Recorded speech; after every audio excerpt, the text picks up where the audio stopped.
We have a quorum, and this is the appointed time. This is in the middle of a holiday. I thank members for their support of this subcommittee. And indeed, today is Children's Day. And it is the last meeting of the subcommittee on children's rights.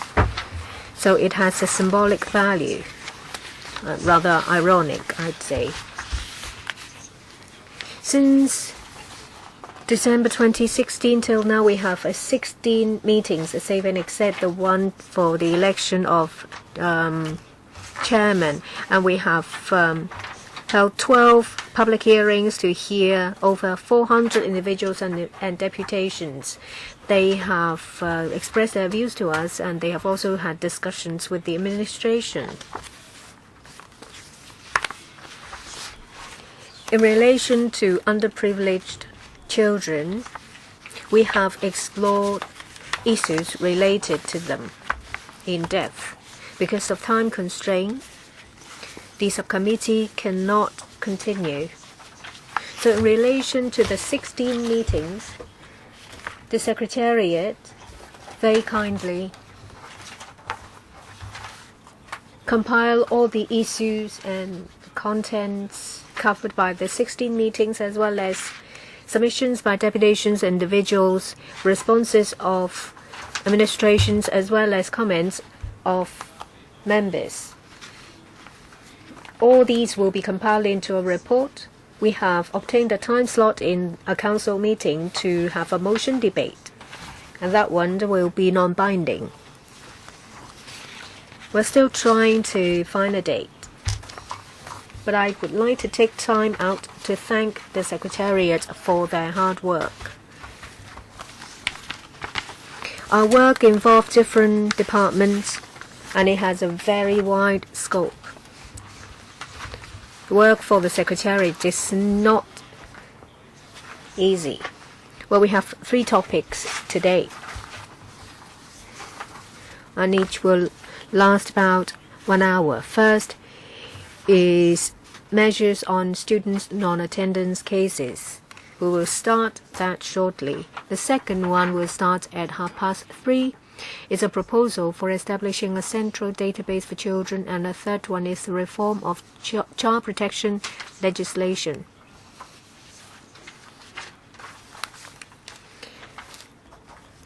Well, there are public hearings today. I thank about a dozen individuals and deputations come here to express their views.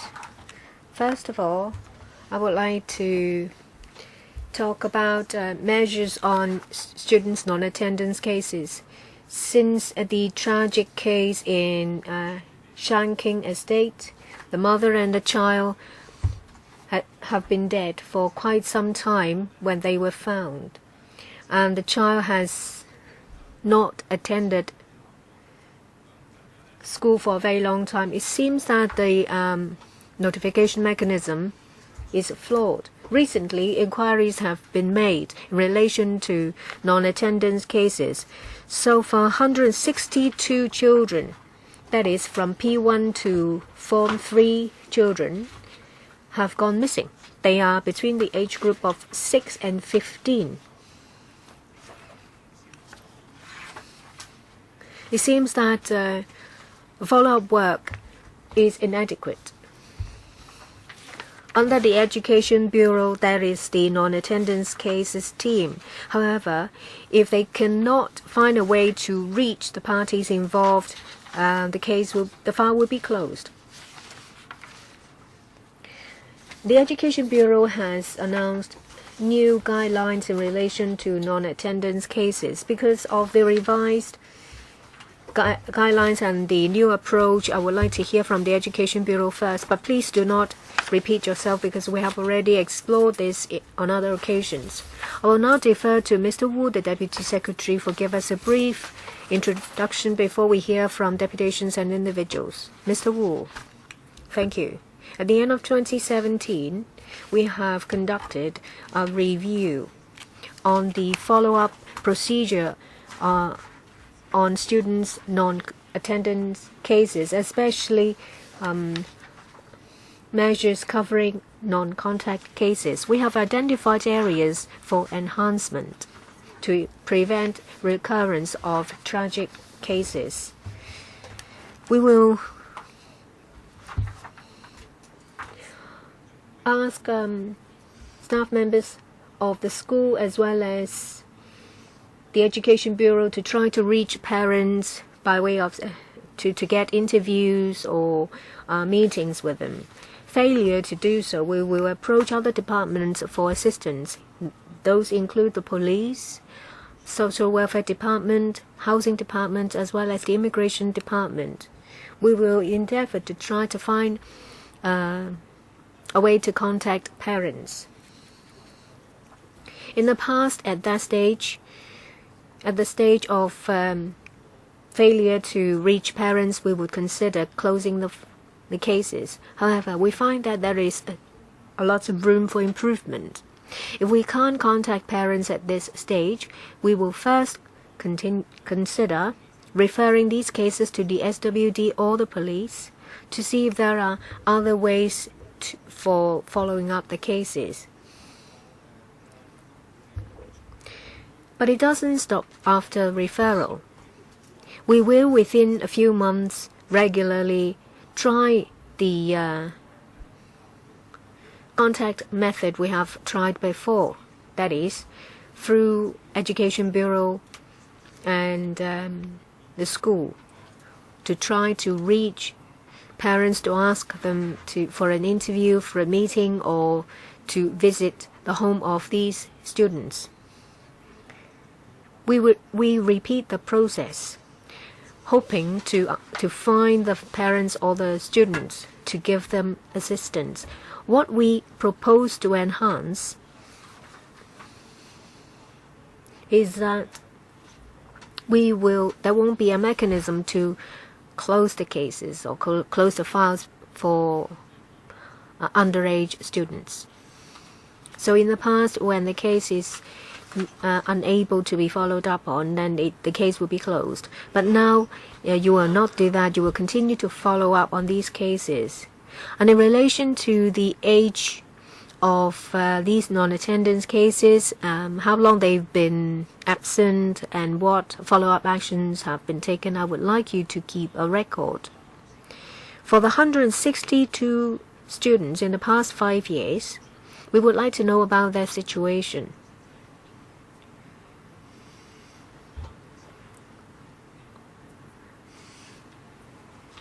We would like you to keep a record of relevant information. We don't want you to be completely in the dark. I will now ask deputations and individuals to speak. Your views will not be protected under the Electoral Powers and Privileges Ordinance. That means you're responsible for what you say. But you are free to express your opinion. Let's make good use of time. Each one will be given 3 minutes. And then I'll open the floor for members to ask questions or make comments. First, from the DAB, Mr. Choi Sing-hin. At the beginning of January this year, there was a case of severe abuse on a child, ending in fatality. It has given rise to a number of problems in this regard. Starting from 15th of March, as the education announced that if students are absent for a consecutive of 7 days without reason or under doubtful cases, then the Education Bureau will have to be notified. And if there are signs that the child has been abused, then even without 7 consecutive days of absence, according to the established notification mechanism, the Education Bureau will have to be notified. The DAB thinks this is an appropriate approach. Well, the original period of absence was 30 days. It's now been reduced to 7 days. This helps for early identification and to provide assistance to protect children so that they will not be harmed any further. There is still room for improvement, however, for this notification mechanism. It should be more flexible. Say, for example, in a case when a child has been recovering from an illness and staying at home during the recuperation period, then the school, then Education Bureau needs not be notified. And we wonder whether there is sufficient resources for the Bureau to follow up cases. And are they able to identify the child abuse cases? We have conducted a roundtable meeting by the and some people told us that, there was a school which has identified signs of child abuse. The Bureau was notified, however, because of a manpower shortage, the Bureau did not do anything. So SWD should be given more resources. Manpower of the Family and Child Protective Services unit should be increased to handle these cases. There should be supporting measures given to schools, because junior teachers may not be able to identify these cases, or they may be snowed under by a lot of work. So there should be resident social workers at schools. And I would like to say that where there are cases of absence, one may suspect abuse. There may be another reason, bullying.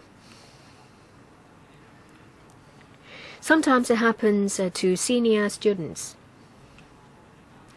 And in these cases, schools and parents should find out the reason why children are absent. This is to prevent the problem from getting more serious, because this will bring more harm. Next is the Civic Party, Mr. Hong Lingfei. I am a secondary school teacher with quite a lot of experience.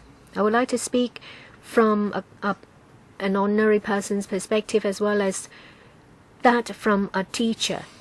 We often say that prevention is better than cure. However, if we look at recent press reports,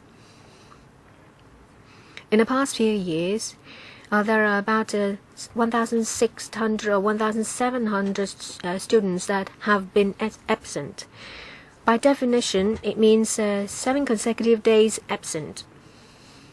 So the 1,600 to 1,700 students are these serious cases. What is the current mechanism? If a student is absent for 1 or 2 days, then the school will deal with it. It's up to 7 consecutive days that notification is required. Can I ask the Bureau to provide data to show students with a multiple absence of a period between 3 to 6 days? I believe that the Bureau doesn't have such information because they always emphasize that it should be 7 consecutive days. Well, if a student is absent for 6 days and then turn up at school 1 day and then another 6 days absent, then there is no need for the school to notify the Bureau. However, it's been 9 years since this mechanism has been put in place. It's rather obsolete. There has been a lot of students in some schools that they have been absent for multiple times, but under 6 days. Well, there are 4 tiers. There is school-based, there is 7 consecutive days, and warning letter if it's absent for 6 months, and then 6 months onwards attendance order. Can there be some additional measures by giving schools the flexibility to notify the Bureau for cases of consecutive 6 days? I do believe that the number will be much more than 1,600 to 1,700. When it comes to allocation of resources, support by the SWD to schools, I'm sure there is room for improvement. I hope there will be improvement of the mechanism. And there is also the attendance order as well as the warning letter.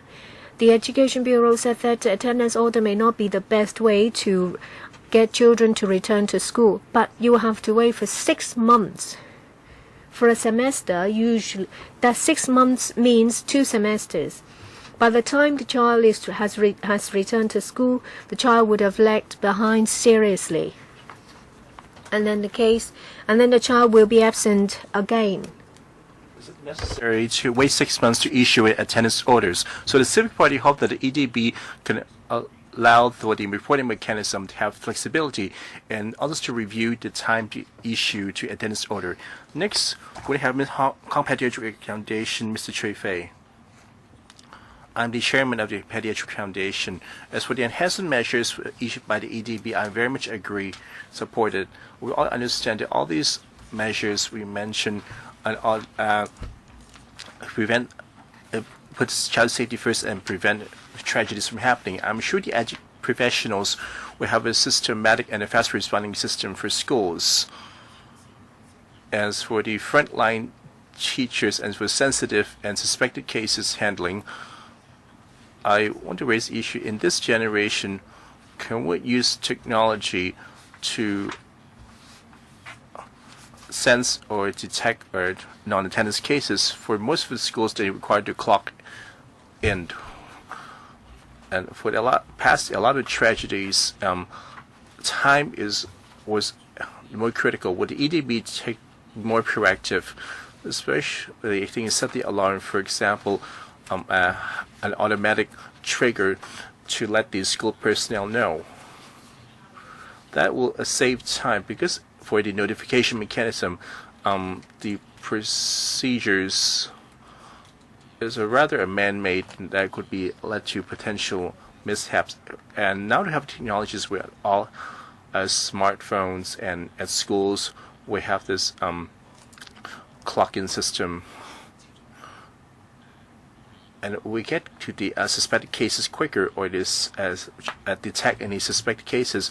Would the EDB have a greater say in this? And schools working with the EDB, will that reduce misunderstanding and reduced on man-made risk? So time is really of the essence when dealing with tragedies. For all these measures, I think EDB should look into it. At least for this modern generation, we should use technology to reduce any man-made risk. Thank you, Mr. Choi. Next, Hong Kong Pediatric Foundation, Dr. Wang Hyun-Lei. And now that these new non-attenders have in the spotlight again, but due to the recent child abuse cases.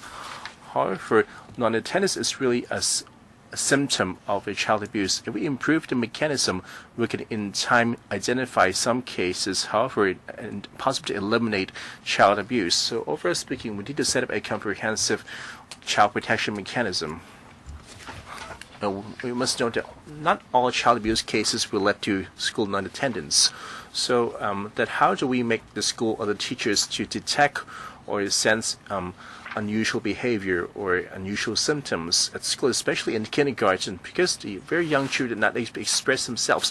So observation is quite important. If the school can timely detect abnormality and for intervene early, that would be more important. At the same time, the government should provide support and training for the relevant school personnel, because not all teachers or kindergarten teachers know to detect or identify child abuse or bruises or severity. So this is quite important. If they're able to identify symptoms, especially mental abuse or abnormality behavior, that will reduce child abuse cases as well. However, the protection of children is more about the mechanism. So it's useless to review the mechanism itself. And for those who work with young children, change their attitude, including the government's attitude towards child protection, which is the most effective way to help our kids. And we'd like to share that the school non-attendance not only show family issues or child abuse. Children not attending school may reflect problems with their schoolwork, especially adolescents. While deputations mentioned there will be school bullying suspected, or maybe the lack of interest, academic interest at schools, because the school play emphasis on school learning and academic achievement, and definitely overlook personal interests and life training. For with the lack of life planning, and the younger generation may not have the motivation to learn, and will be manifested school non-attendance or maybe a learning difficulty. If we don't assist him, that we're not able to resolve the non-attendance issue. So I hope that Hong Kong will not only have mechanisms in place or offering cure piecemeal fashion, help a comprehensive child protection policy to review all the child adolescents health issues. Next, Ms. Khan. I agree that the reporting mechanism has room for improvement. So the kindergarten reporting mechanism is aligned with the primary and secondary schools to enhance the alertness and early identified cases for early intervention to provide appropriate assistance and services. Like Dr. Wang said, how do we detect these child cases early? Because child abuse may not lead to child non-attendance, and the absence may not be maybe as long as 7 days. Where there is sufficient support at schools or have professional knowledge in dealing with them would need to be considered. Besides, the school working with the social workers, they don't even know how the new system works. So these must be focused on. So may I suggest that the EDB announce the updated mechanism to let the school familiar with the new procedures. I hope they can set up the compulsory reporting mechanism and urging the frontline officers, for example, the medical and the education staff, for any suspected child abuse cases, they must report within a certain time frame and made illegal not to report it, or may lead to a fine or imprisonment. So reporting may have involve more than reporting to police, or they can engage different professionals, for example, the social welfare department. I hope that the sector knows that school non-attendance or child abuse require multidisciplinary follow-up to prevent the gray areas. So it's only the first step of enhancing mechanism, so it needs to be implemented to protect our children. So whether sticking to the mechanism, the schools and the schools personnel would have to bear a sense of responsibility, and the child are not able to protect and express themselves, even though if they're unfortunate, they may not able to speak out, especially being abused by their own family members or absence from school due to various reasons, and the loss of help is more severe. So the school as a protector of children plays a bigger role. I hope that the school would, the government allow the school issue clear guidelines and enhance mechanism to achieve early intervention and support. Another problem is that the lack of supporting measures. Currently, when dealing with non-attendance, the supporting measures were included to, for example, the huge workload and the insufficient manpower. The school guidance officers is 11.3 hours. Over 1/3 of those work is 60 hours per week. A huge workload, together with the complexity of the student issues, let the social workers and the guidance personnel come a lot of difficulty. I hope that the education sector will be allocate more resources to hire more people and more support for social workers. In the short term, the EDB can work with SWD to provide extra resources, and in the long run, the EDB can work with the XWB to add school-based personnel to increase the pay of the school-based social workers, to improve their service quality. It's not only limited to guidance officers, and maybe consider school-based psychologists and therapists can be considered to offer assistance and add to the stability and provide in-depth and intensive interactive follow-up. Thank you, Ms. Khan. Next, Mr. Chow Fu Kin. I'm for the Pedrick Foundation. And for the non-attendance issues, life planning is important. Those without life planning would lead to drop out and low attendance. According to the Boys and Girls Club, and loads of sense of achievement and bad teacher relations are mainly to blame. Even though the EDB in 2014-15 had allocated $500,000 to the senior students for life career planning. About 70% of the senior high students and we think this young people should be able to pursue their dreams. The 40% of those think that they have lack of preparation for their life ahead. About 60% explain that they don't know what to do. About 60% of respondents think that they are incapable or think they are facing pressure academically or the ADB mechanism will prevent them achieving their dreams. I think the ADB can use the people-centric approach to provide different experiences to let the student enjoy school and discover their own interest. Within 6 years of their secondary education, a lot of students simply not cut out for schools or low academic achievement. Within the 6 years, they keep on studying and without letting to explore other possibilities to therefore reducing their motivation to attend this school. So how were they able to achieve the sense of achievements and there's no future to speak of? The school should reduce the stress of student, for example, reducing the homework load as provide the alternative avenues for the senior foreign students and provide more resources for a teacher, for example, on a sector experience to let the student explore whether they can consider academic growth and therefore to consider other paths of development. Though for enhance their insatisfaction at school, if they're confident enough, I'm sure they will be more motivated to attend school to reduce non-attendance. Thank you. 跟住請田陸秀娟。多謝主席。多謝主席。兒科基金係社會。And the Patrick Foundation claims children are the future pillars of the society, and the children make up 20% of our population, and in the future they will be our future.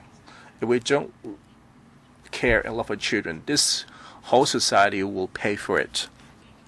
And other deputations and the Patrick Foundation had reiterated that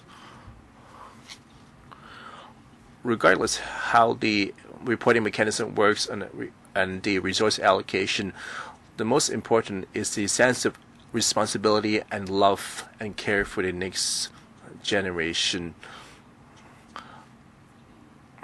so as to nurture the pillars of the future. Other deputations mentioned whether there will be flexibility in the reporting mechanism and the technology can help as well. The government should consider this more efficient channels to improve our services. So I saw that a young person speaking on their lifetime planning. So coming from their mouth, those who are present, that we should think, why are the young people absent from school? Is the school being too boring for them? We need to consider it. The young good children, they're not able to attend school due to various reasons at home, and the older students are absent due to lack of motivation.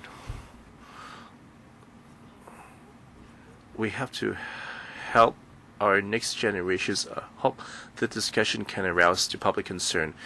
Thank you, Ms. Chen. Next, Labour Party, Mr. Kwok Wing Kin. As we can see that the Carrie Lam, since assuming office, is planning to set up a commission on children, and seems to put the children's welfare into a critical solution. And one of the important governance principles and claims to be pro-child. He claims to be the parents of 2 children and have been a family carer before. Well,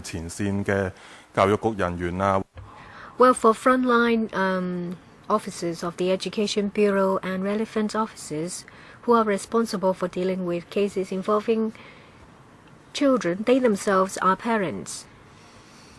But when they handle the case, do they handle it just like another statistics, or they treat the case as if these people were their own children? And there are a number of cases. One is involving the child Lam Lam, who had been absent from school for quite some time. There is also the Shanking estate. These students have been absent for quite some time, and it seems that the case has not been followed up at all. Now they're trying to tell you that their attitude has changed. In the paper, the Education Bureau says that for administrative reasons, they have put in place this notification mechanism. But do they deal with this just another administrative task? It seems that they have passed the buck to the responsibility to the SWD or the police. They might have done so, but when are they going to pass the case on and how? They said that the case will be followed up thoroughly, and there will be regular attempts to reach the parties. So how regular? Once a year or once every several years? This is not just a problem with the system. It's also a problem because of attitude. We don't want children to quit school. We don't want them to be out of reach, and we don't want to see another child abuse case, and we don't want any more family tragedy. As some other people have said, sometimes it's because of academic burden. So when will the Education Bureau treat the problem of stressful learning as a proper problem? Because there is a lot of information showing that that is indeed a problem. Next, Mr. Lai Pak Yin. I am a social worker. Apart from non-attendance cases in the primary school where I am a social worker, we have a lot of issues to tell you about. First of all, Mr. Wu said that at the end of 2017 there will be a new mechanism in place to handle non-attendance cases. However, frontline people do not know about this. Perhaps it is a change involving policy when it comes to very serious cases. Can we help? We can help a lot because we know students well. Is there a way for us to know about this new system? Will there be consultation? Well, if we are to tell you about non-attendance cases, we have a lot to say. Consultation is very important, and we're not consulted at all. Frontline officers are not consulted. And you talk about home visits. Yes, home visits are very important, and it's often done by social workers. But does it mean that the problem will be resolved? You may not close the file, but does it mean that the case is resolved? I have heard about cases of P2 student being absent to take care of their mother. Identifying cases is not enough. You need to refer the cases and give them support. Frontline officers don't have resources to provide extra assistance.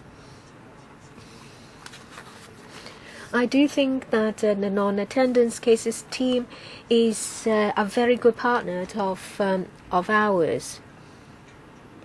Sometimes some social workers are quite laid back when it comes to following up on non-attendance cases, and the team will chase them. But sometimes some cases have to be handled by the SWD. Can there be dedicated teams to follow up on these non-attendance cases or potential non-attendance cases? As someone says, 7 days is too long. Some parents know how to play the game. They will return the child to school once every 6 or 7 days. We do need manpower to identify serious cases and intervene before it becomes a tragedy. When it comes to guidance or counseling for primary schools, Well, you need to take a holistic approach. There are some obsolete and outdated measures, and division of labor is very unbalanced.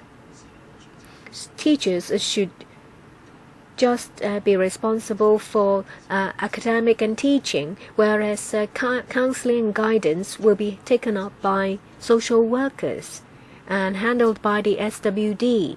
That's what we want to say. Thank you. Next is Hong Kong Social Workers General Union, Ms. Hui Leiming. We're here to talk about follow-up measures on students' non-attendance cases. I believe that you have read the information paper from the government. If you look carefully, you will see that for primary schools, the Education Bureau does not intervene at all. For junior secondary and senior secondary schools, when it comes to non-attendance cases, there will be school guidance staff to work with the Bureau to follow up the cases. But there is no such thing for primary schools. There are some SGOs. I think they are very good with the play on words. They said that the Bureau will send resident student guidance officers. Well, they are the SGOs under the Comprehensive Student Guidance Service. But schools will have to use SGT and SGP to deal with the cases, that is, student guidance teachers and personnel. As stated in the paper, these cases have to be followed up by the school. You can see how determined the Bureau is to support students. For kindergartens, pupils start from the age of 3, and for primary school, from 6 to 12 years old. A lot of these problems are familial, and it shows the inadequacies of overall planning. Well, there are parenting problems, family problems. As a result, students are absent. Say, for example, a girl's absent from school. Does the mother know? No, because the mother is high on drugs. And sometimes it's the case of physical abuse. Well, after the child has been beaten, the child is kept at home so that they will not be identified. That is a very good chance for us to intervene. However, when it comes to primary school, there is only a group of understaffed student guidance personnel under the Comprehensive Student Guidance Services. The Bureau said that you will send SGT and SGP, but we will send SGO to help you. And these people are treated as professionals. They may not have the competence to handle these cases, though. The administration or the government said that they would change. But schools tell us that they have added $138 million. As a result, schools may lose out. They say that they used to have 2 social workers, but in the future there will only be 1. We don't want more. We just want 1 more resident social workers without adding resources. They only have to give us $197 million to give each school 1 more resident social worker. Why is it not done? Why isn't more done to help students? You think that just 10,000 or so tickets to the Ocean Park will solve the problem? Thank you. Next is Mr. Zhao Ziyan, Equitable Foundation. I am a researcher, and at the same time, I'm a guidance teacher in a secondary school. In the past 40 minutes or so, my heart sank because, well, we are all human beings, but we have wasted 40 minutes of our lives just now. I did some research before I came. In 2007, there was an audit commission report. It was it has told me about what I have seen. It is audit report number 48. 70% of the principals said that schools would like to get support, say for example on categorization of non-attending cases, how to deal with difficult parents, as also good practice guidelines. However, in the past 40 minutes or so, what I could feel was that we are stuck on two cases. The case of Young Lam Lam as well as the Shanking estate. For officials who are here, perhaps, the non-attendance cases or family child protective services have done a lot of work. But I would like to know how come that this topic that has been under discussion for over 10 years, it started even when I was still a student. We see that about 13 cases of the cases in 2005 and 6 were non-attendance cases. So 7 or 8 years ago, we told the Education Bureau that these are the most difficult cases, 13% at that time, and today we still have the same problem. We have to talk about SEN, the students of non-ethnic Chinese. In my line of work for 13 years, my experience is that these cases are difficult to handle because, these cases are more complicated, but the minds of teachers and social workers remain unchanged. It's just administration led. We know full well that the school environment has got more complicated. There is also NGO helping us. Yes, some of them can be of enormous help. But when we have identified cases, have they been asked what they actually need, or we've only focused on their mental development and try to get them back to mainstream schools without asking what these individual child need? Thank you. I thank you for the dozen deputations and individuals. I'm not going to repeat what they have said. But it seems that little is known about this new guideline. It's touched on in the information paper, but they do need to inform schools.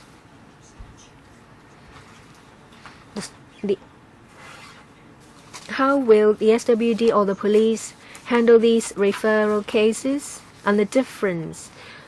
And there is a difference in approach for primary and secondary schools. Why? And they also ask about division of labor, manpower deployment because of under this new arrangement. Well, we didn't really have much of an opportunity to discuss this before today. I would like to ask the Education Bureau as well as other government departments to respond to the views of deputations and individuals. Mr. Wu? First of all, I would like to reply to the implementation of the new guideline. As I said, that at the end of last year, we have reviewed the then mechanism, and we identified room for improvement. And we found that most of the procedures are done by the Education Bureau. And this new mechanism should be implemented as soon as possible. Deputations heard that for severe cases, we need the school personnel to help. We will contact the schools individually to explain the details of the enhanced mechanism, the requirements, and so on, and the scope of work the school can help. We know that time is important of the essence, so we did it first.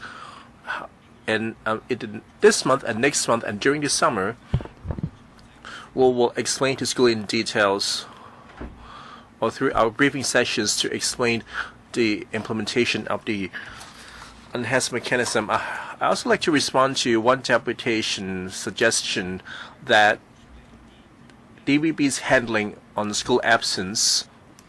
How do we deal with the different family problems? So even before the enhanced mechanism, we already know that the cases involve different family issues, or maybe the adjustment issue by the student herself. We always seek help from SWD to resolve them together. So it wasn't just the EDB or the school personnel working in their respective areas. I hope my point can be made plain clearly. Mr. Wu. So from the deputations, we heard that these students may not be absent for 7 consecutive days. So may they be absent intermittently, but not lasting more than 7 days. So that may shows that they have other family issues or circumstances where it provided opportunity to intervene. So for the school absence, so we don't even know what are the causes, and we don't have. Well, in the past 5 years, we have over 100 children have lost contact. That led you to conclude the investigation. So what are the characteristics of these children? Are they from the single-parent household? Or do they have this household exhibit violent tendencies? So what are the red flags that can manifest their risk so that we can provide early support? That we can't see now. So I try to allocate as much time to our members.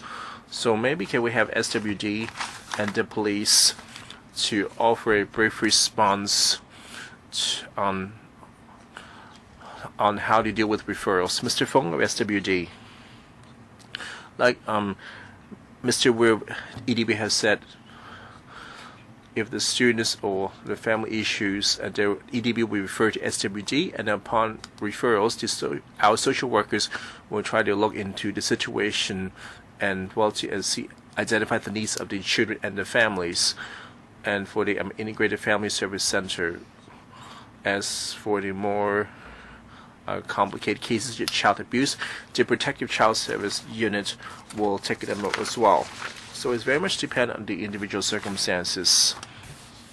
As for one deputation mentioned that the manpower of the Family Child Protective Service Unit have a shortfall in manpower in the latest financial year, and it was mentioned that though extra manpower would be allocated in this service unit, especially to target primary or kindergarten age school children of suspected child abuse. We will step up our outreach as well as taking over these kind of cases for follow-up. That's all for me. Can you provide us any figures, for example, for the last year or the last 5 years on the referrals of EWB to the Family and Child Protective Family Unit as well as the Family Service Center? Would you have such figures? And for after 2017 October, because we have enhanced our referral mechanism, and from then we will collect and tabulate such data, and the EDB, and more recently in a few months,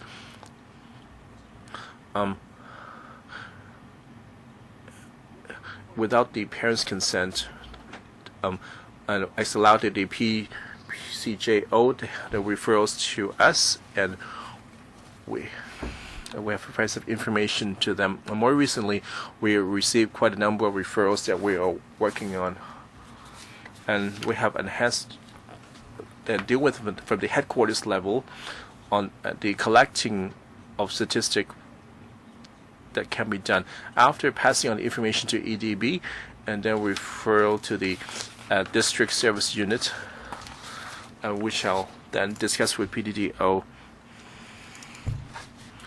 and we can discuss how do we communicate with the information gathered.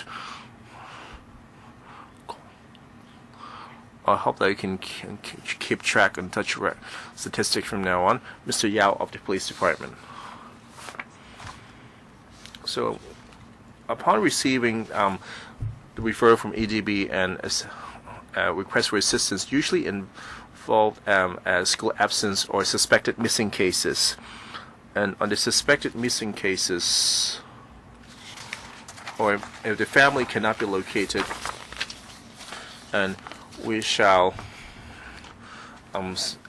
go in accordance with our missing person tracking mechanism, and our colleagues will locate their address and utilize the police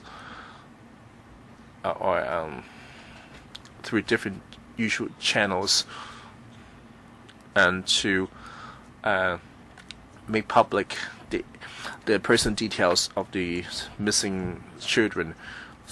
It depends on the circumstances. For example, a suspected criminal cases, or such as child abuse. In a child abuse suspected cases, our investigation will go along the line of criminal. So far, the EDB has not referred such kind of cases. We don't have such information to data on the number of cases referred by EDB. And now we have the Deputy Chair, 3 minutes.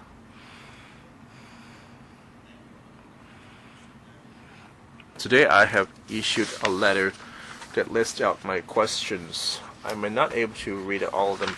I hope that the EDB can respond in writing as well, to respond to this subcommittee. So Mr. Wu's response was preposterous. So we have the guidelines, and to go ahead first, and then conduct the briefings later. So you need the guidelines, and those who need to implement the guidelines have yet to receive a briefing, especially those on the front lines. I don't get this logic. In today's document on point 7, you claim that the enhanced mechanism that EDB, after performing inquiries to the department, have failed to locate persons that refer to other departments, and they would refer to the Housing Department, Immigration Department, SWD. I wonder, have we discussed with other departments when drafting these guidelines? On March 20, I written to the Immigration Department and inquired them that within this time, how many inquiries that EDB's made, and the immigration response was, it's not that they don't have such figures, that all the information from the immigration must adhere to the PDPO that could not be released without the person's consent. And if other departments, including EDB, made in writing seek for the departure records of the person involved, the immigration department will only, in the case of obtaining the explicit consent of the person concerned, or ascertain that the person information was granted exemption under PTBO, to disclose the relevant figures. So how will you inquire to the immigration? So I have to ask for the person's consent. Hence, if I'm able to locate the person, I wouldn't have to make any inquiries. So when drafting these guidelines, so would you just make casually, or have you actually consult the immigration department? They claim that they would not release the information without the person's consent. Mr. Wu. Thank you for Deputy Chair's comments. Let me just elaborate on response. After our review, at the end of review, we found that the majority of the enhanced mechanism can be carried out by the EDB itself. Therefore, we go for the early implementation. For some cases, we require a system at the school level that will explain the detailed steps to the schools. This is not the best way of dealing with. However, the earlier they can be implemented, that they could help the families or the students themselves concerned. So we decided to act unilaterally. And if there are other schools ask for help, we'll also explain as well. For the new mechanism, we have discussed with various departments and explained where the different departments can help. For the immigration department,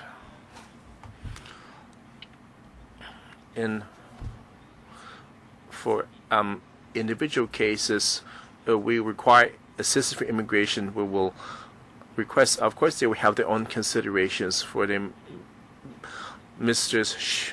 Xu's comments.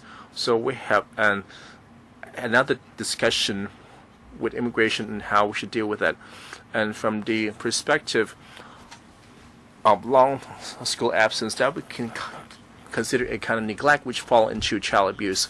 And the immigration agreed that they can provide such information under such premises. I hope that can explain, that would address Mr. Xu's question.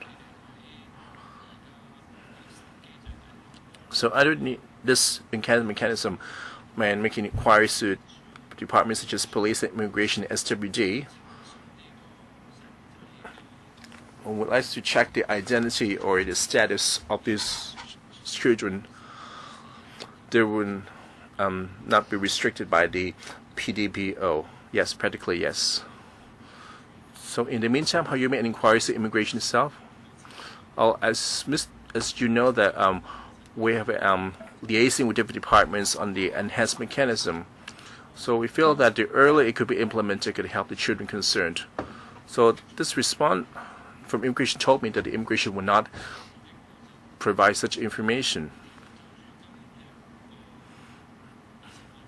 As for today's agenda item, we've invited the immigration department, yet they declined. So express regrets. As for the inquiries made by the deputy chair, the EDB claimed that there will be no issue. So let's say we only have one administration, and EDB can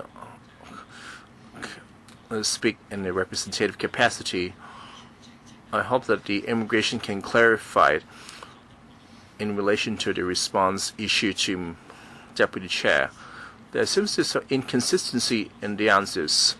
We have four more colleagues, so let's say 3 minutes each. Let me read about Mr. Ted Hui, Leung Yu Chung, Eddie Chu, and Chen Chung Tai. So in the document, the administration explained a mechanism that's for the non-attendance reporting mechanism is made consideration administrative purposes for the execution of free education and the release of subsidy. And for the kindergarten, you claims that you can care for the young child abuse through this reporting mechanism. Besides, you have to know where they come to school and why you need to know and how would you follow up. That was the most important, because not coming to school, they have all sorts of reasons, maybe unhappy, family issues, psychological or personal safety, or suicides. If for various reasons they have their own respective way of follow-up, according to your own mechanism or the enhanced mechanism, once you locate them, will you provide tailored follow-up? Let's say you can't locate them, so you never use the word missing in the entire document. We exhaust all the methods and we check the departure records and home visits and so on. Can you take the extra step of declaring them missing and hand it over to the police? Quite angry, referring to the non-contact cases. So he claims that for administrative reasons, actually from the child care perspective, it consider person safety, just say they're missing and just referring to the missing persons unit to the police. For those non-contact cases, would you classify them as missing?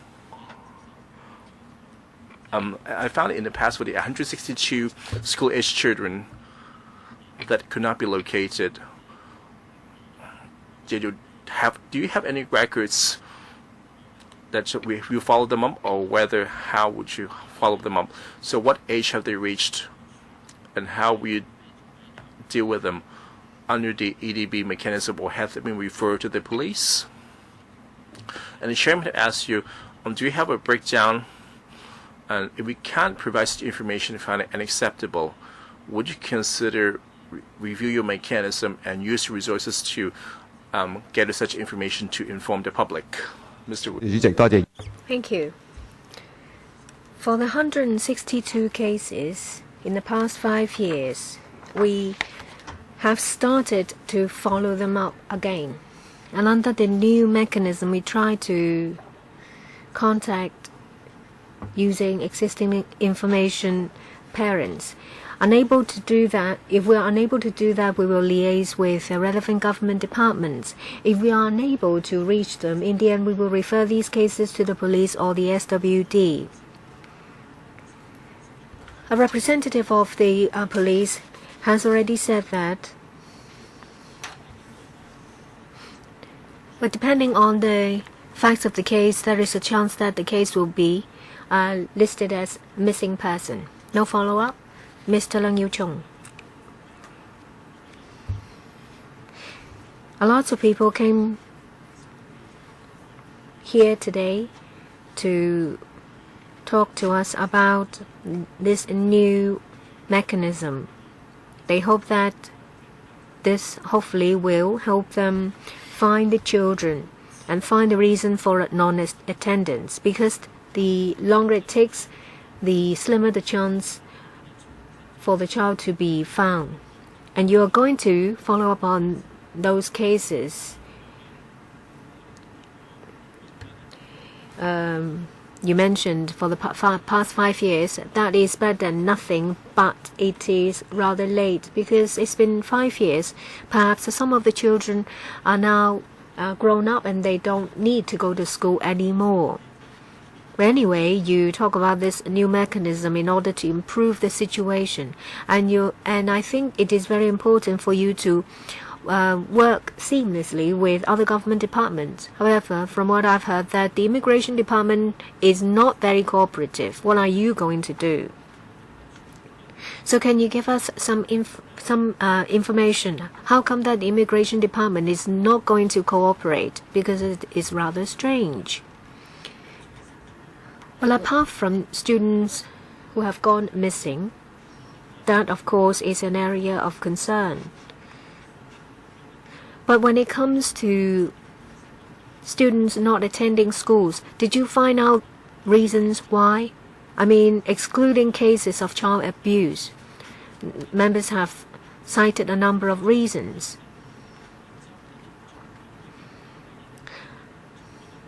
Have you tried to find out the number of cases in each category and find the reasons why that would happen if the number is high? Well, as someone has said, that perhaps students are not interested in studying and they may find it boring. Are these possible reasons? You are the Education Bureau. Have you tried to find ways to improve the situation and resolve the problem? It's useless to just try to tell them to go to school. If they are not interested, they won't listen to you. So have you tried to solve the problem by tackling the root of the problem? To be honest, each case is different, and some of them are very complicated. main reasons are, say for example, adjustments academically and socially, and there are reasons related to parenting. And it may be the reason mentioned by members. They may not be interested, or they don't have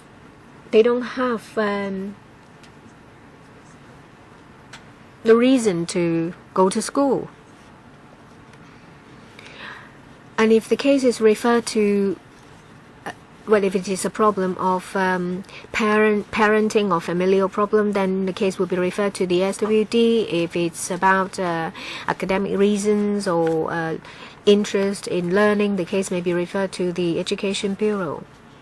And the member asked if we have any form of central database to find out the reasons why students do not attend schools. Though that may be a good idea. Mr. Eddie Ju, thank you.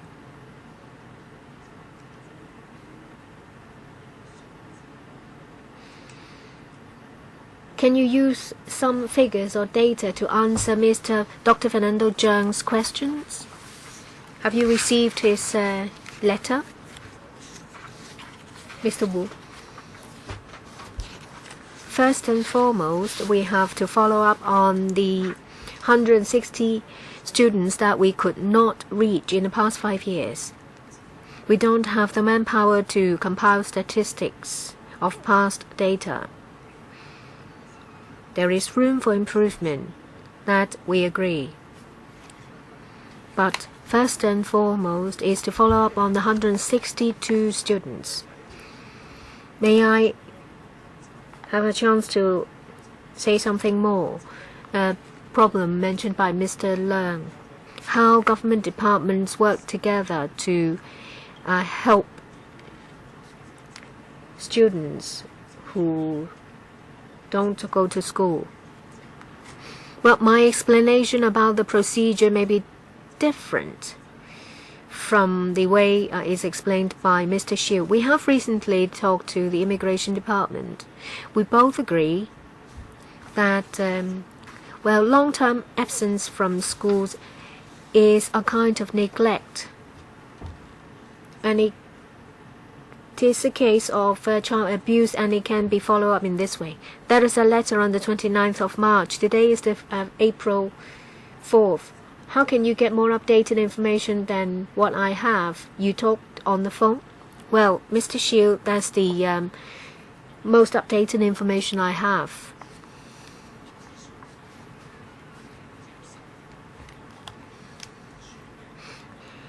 It is very important when it comes to communications. You have to give us a written reply. It's not that we don't trust you. It would be better if everything is in black and white. Sorry, Mr. Ju, I'll give you back your time. Well, just now the Deputy Secretary said that they don't have time to compile statistics, and that they have to follow up on the 162 cases. Questions number 1 and 2 of Dr. Fernando Zheng are related to 162 cases. Perhaps you find the information and give us a written reply. A number of members have said that, well, after the 2 cases, we are concerned about information and data you have and the overall picture. I hope that you will not just give us information that we ask for. You need to be on top of the situation. You need to know about attendance rate and whether there is any trend.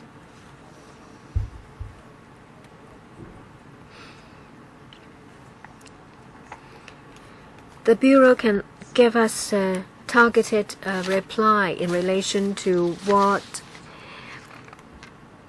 Mr. Zhao Ziyan said.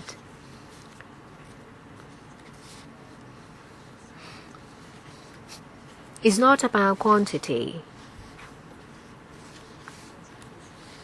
It's not about not missing any one case. It's about quality.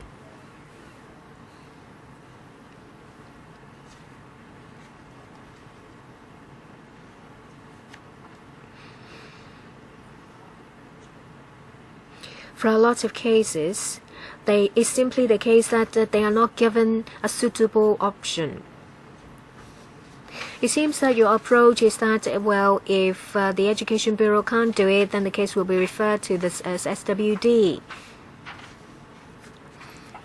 Have you, in your review, considered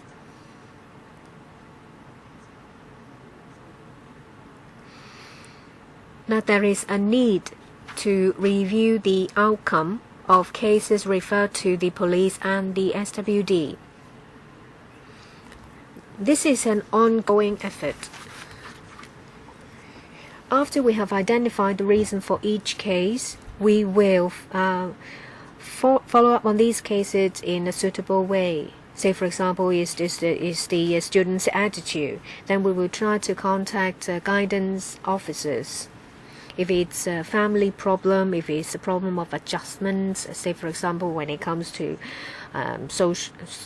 adjustments socially or academically, we will work with relevant government departments. The review done at the end of last year was targeted on procedures involved in non-contact cases. As we have said that we will conduct the mechanism to reach students in a timely manner. Mr. Cheng Chung Tai.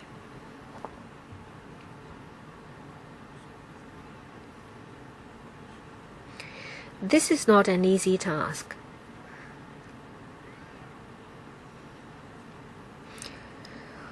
I have heard a number of things that are quite worrying. Say, for example, absent students, missing students, missing persons, or they have simply vanished into thin air.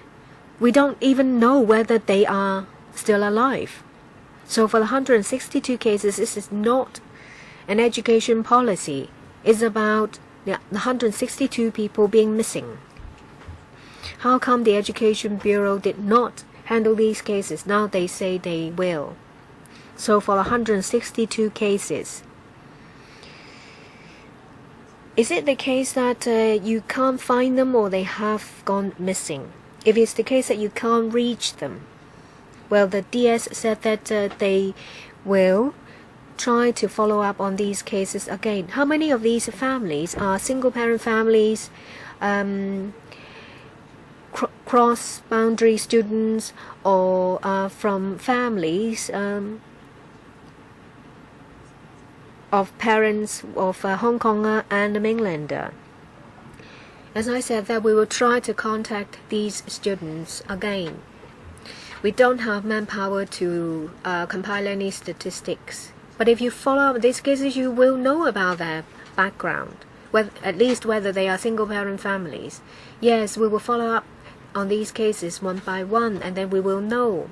But we don't have the manpower to compile statistics to plot your graph for your reference. Well, I talk about missing person, missing students, and students absent from school. They are three different groups. So is it because that they are just families living on the mainland? Say, for example, students studying in Hong Kong for some years, and then the entire family went back to China? Or is it a case similar to Shanking Estate, that they will only be found when they're dead? You have to at least know about the background. Mr. Chang's question is reasonable. You have to at least know the general picture. You can't say that we're trying to follow up on these 102 cases. That's why we can't give you a description whatsoever. Now that the EDB is present, that could have to do with immigration policy. Of this 162 cases, let's say they could be ill-adjusted Hong Kong and then left. then EDB could not locate them, then you probably find them along other directions, then maybe with insufficient support for this cross-boundary family. So we can think along these lines instead of treating them as missing persons or children trafficking. I have a simple request, maybe after the meeting. So can you provide some basic figures of those 162 cases? Mr. Wu, can you do that? Currently, our manpower, like I explained earlier, the top priority is to locate these 162 non-contact school-age children. Like Mr. Cheng said, for each case, we'll look into their circumstances and in the process until we answer Mr. Cheng's question. Because we work with different departments to inquire their information at hand, for example, they might have left Hong Kong, like Mr. Cheng have said, and during the course of follow-up, if this happens, then we will discover them. However, for the that's our priority. Currently, our option is to follow up this 162 cases and try to contact them. But you said that many times. We're not talking about 1.62 million. We're talking about 162 cases. So I think the NCT team had about 2 dozen staff. The non-attendance cases team, NCT, let's say each team member follow up a dozen or cases. We actually have a spare. I think there is sufficient manpower for these cases. So as a parent that you haven't started, therefore you have no idea of the details of the 162 cases. You're claiming that you to follow up, so therefore we can't give you the details of any one of those. So we have a lot of cases besides this 162 cases. I'm sure you understand that besides the daily caseload, we need to reopen this 162 cases. And we agree that it's quite difficult to reopen because they have been left cold for a number of years, and they will take more time than the current cases. I have a deputation just arrived. Mr. Lee, since you're late, I need to accord priority to our own members. Deputy Chair has a follow-up question, and so is Eddie Chu. So after these two members ask the question, Mr. Liu, can you finish in 1 minute? Because you're 20 minutes behind, we need to move to the next item ASAP. I wonder, should we move a motion to incriminate ourselves? I wonder, have this subcommittee made any mistake? So you have two public officers present. So if they did not come to this meeting, we'll have been dealing with these cases. So are we obstructing their work? Are we undermining their welfare? So based on this principle, they don't need to come to Ledge Code give an account. So when we're asking for the figures, your response with that, our colleagues are following up, and all this written requests or written document will add to the workload that will slow down in the investigation. And can you claim this responsibility? So it's all along the same logic when asking you to respond. In this way, I shouldn't expect you to give a response within a short time. I explain. I don't quite get what Mr. Xu meant. It's just we explained our priority. Mr. Chair, I have a simple question. Of this 162 cases, I don't think you need to follow up on each cases to respond to Mr. Dr. Chung. So you have the birth ID number, names, and date of birth, and so on. If the immigration department will work with you as you claim, so if you forward all the lists there, and they will able to tell you whether they have left Hong Kong and not returned. And this way can tell us right away that how many of these were like Dr. Cheng said. Can you provide us with a quick response on that? We shall take on our established mechanism. So one of these steps is like Mr. Chu said, we will inquire the immigration department. So it's all computerized records anyway. So Paul, within a week, if that's the main reason for them not contactable, so that if you suddenly this public would get a clearer pictures, then you can give us a answer quickly. I will try.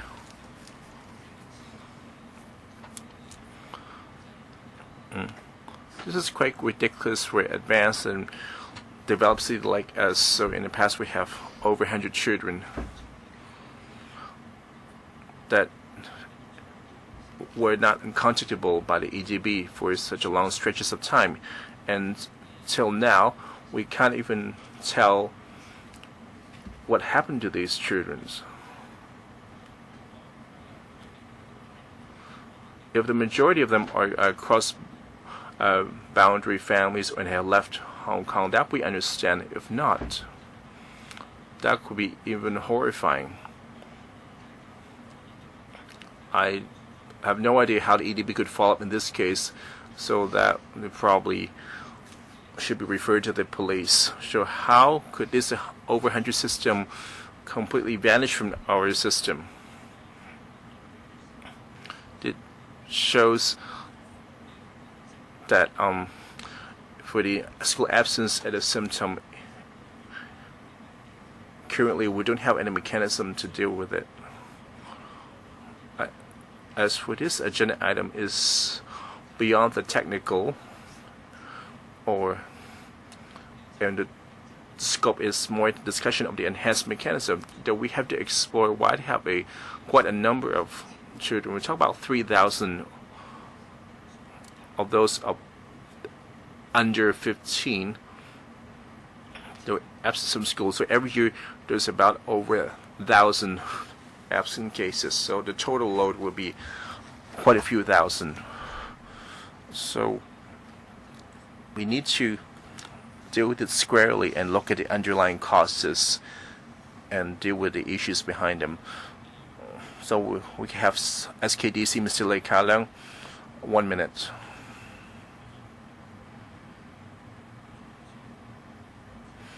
As for the new guidelines issued on school attendance, on the reporting mechanism have been reduced from 1 month to 7 days. That I support. However, the document also stated that if the kindergarten, for the suspected cases, they need to stick with the SWD procedure guideline for handling child abuse, because there's no clear definition on the referral, inquiry, and so on. So we must review the ambiguities and the shortfall in the procedure guide for hand equipment. A compulsory reporting mechanism should be instituted so that the school would not hesitate to report to SWG, to law enforcement agencies, to minimize the damage to injured children. I think this guideline is on a good direction, and is, however, we cannot be complacent. Hope to take in further steps to enhance the kind of mechanism. Thank you, Mr. Lee. Hope that the SWG or the other departments could take note of the comments. I hope they can work together on this deemed missing cases, to get to the bottom, and so they can tell us their whereabouts. Move to the next item on the proposal for establishing a central database for children.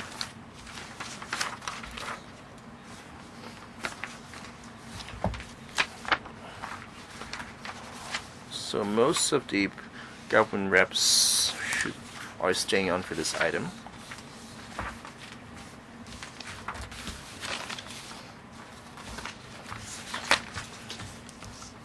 And can we invite the deputations into the room, please?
出洗手間。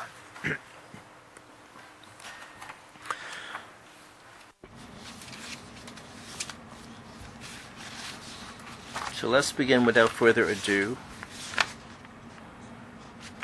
So even though some government reps we need to take a toilet break, however, we're quite pressed for time. We still have another item to go through. So let's get started on the discussion on the setup as central database for children. So for the UN Children's Committee's proposal,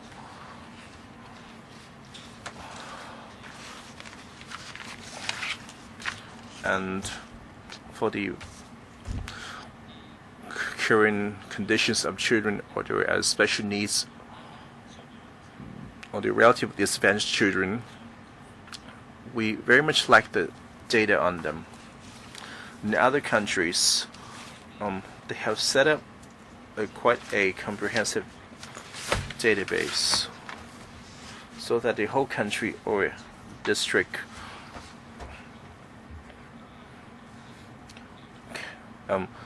can paint an accurate picture on the children's psychological and physical health, their development status, the obstacle they face, for example, poverty or safety or child abuse. In Hong Kong, it's not that we don't have any data, however, they are decentralized and scattered and not in line with international practice. And we can see from the administration paper that the Commission on Children will be set up, and the proposal of the central database was heard clearly during the public engagement exercise, and therefore that this will be considered as a priority area for the Commission. So, Mr. Choi, I would actually set your part. So on this, we have a lot of deputations today. So let's begin our hearing. That the representations will not be protected under the Legislative Powers and Privileges Ordinance. And each deputation with 3 minutes. Please speak concisely. First, DAB, Mr. Choi Sing-hin. The DAB thinks that the government should set up a central database for children 0 to 18 to collect the data from different departments for consultation for policy planning. They also conduct periodic investigation and to grasp the latest phenomenon and trends, and to identify their needs as well as to set up more effective policies for children. 用呢，正如啱啱所講。 Well, as I've said that at least you'll be able to identify the 162 cases. Let me give you an example. Last year, the Faculty of Medicine of the Hong Kong U published a study on the injured children. They compared 2011 and 12 in all 18 districts, number of cases visiting the Department of Trauma. It seems that the number has increased. Between 5 and 9, the number has peaked in Yuen Long as well. Compared to the lowest, Sha Tin, the number is 300 times more. This is of high reference value because it doesn't just show you the picture of the trend of children suffering injuries. It also tells you information about how they are injured, whether they are injured accidentally or not. For the case of young Lam Lam, if there had been a central database, then different departments, say SWD and police, information would be connected. So the A&E would be able to find information about whether there are past cases of involving the same person. Departments will be able to make use of all the information and conduct analysis. The SWD would be able to make use of signs of cases, and social workers can swiftly follow up on these cases to prevent tragedy. Apart from these extreme cases, the central database can be used to monitor the hygiene condition of all 18 districts. Say, for example, for areas with poor hygiene, they can be the first to receive vaccination for influenza. I know that it involves the exchange of information of different departments, and it may be personal data. This will make the issue more complicated. But I asked the government to first start have a central analysis of data instead of having the Children's Forum under the CMAB with the carrying the information, and the information actually came from the Census and Statistics Department, and it is of no use to anyone. Thank you. Next, Civic Party, Mr. Hong Ling Fai. Thank you. I'm from the Civic Party. We welcome the establishment of the Central Database for Children. We look at this from two perspectives. First, a personal data of children and overall data. At the moment, there is no central database.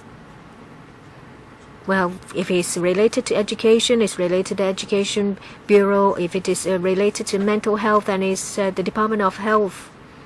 But there may be cases when the child is in a primary school, and there was a file opened, but when the child is promoted to secondary schools, then you will have to have another file. This delays the work of frontline workers. If there is a central database for children, and that can be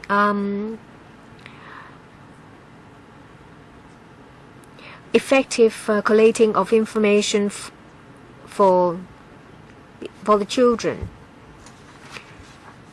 and it can help identify the hidden problems.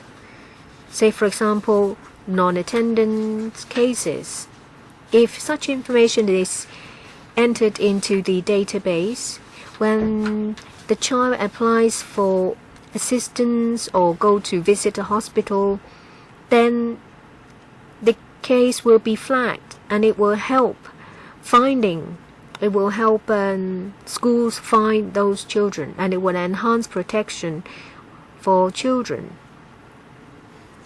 So it's not just about collecting information.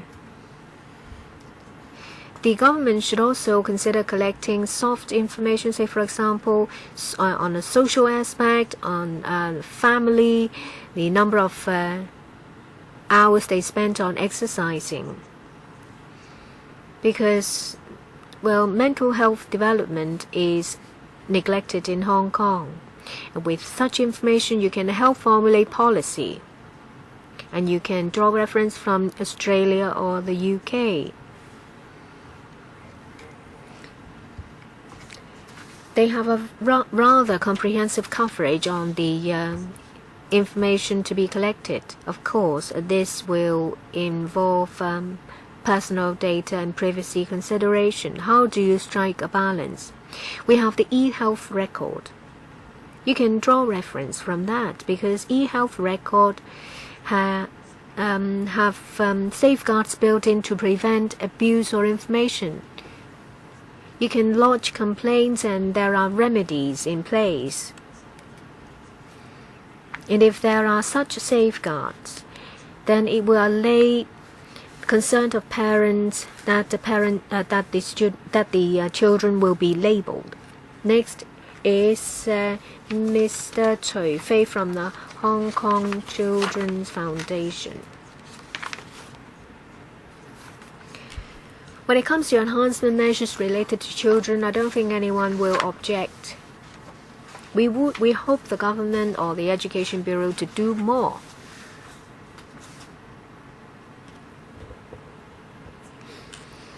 When it comes to the central database for children, they have used big data. Big data can solve a lot of problems, analyze a lot of issues, predict a lot of problems.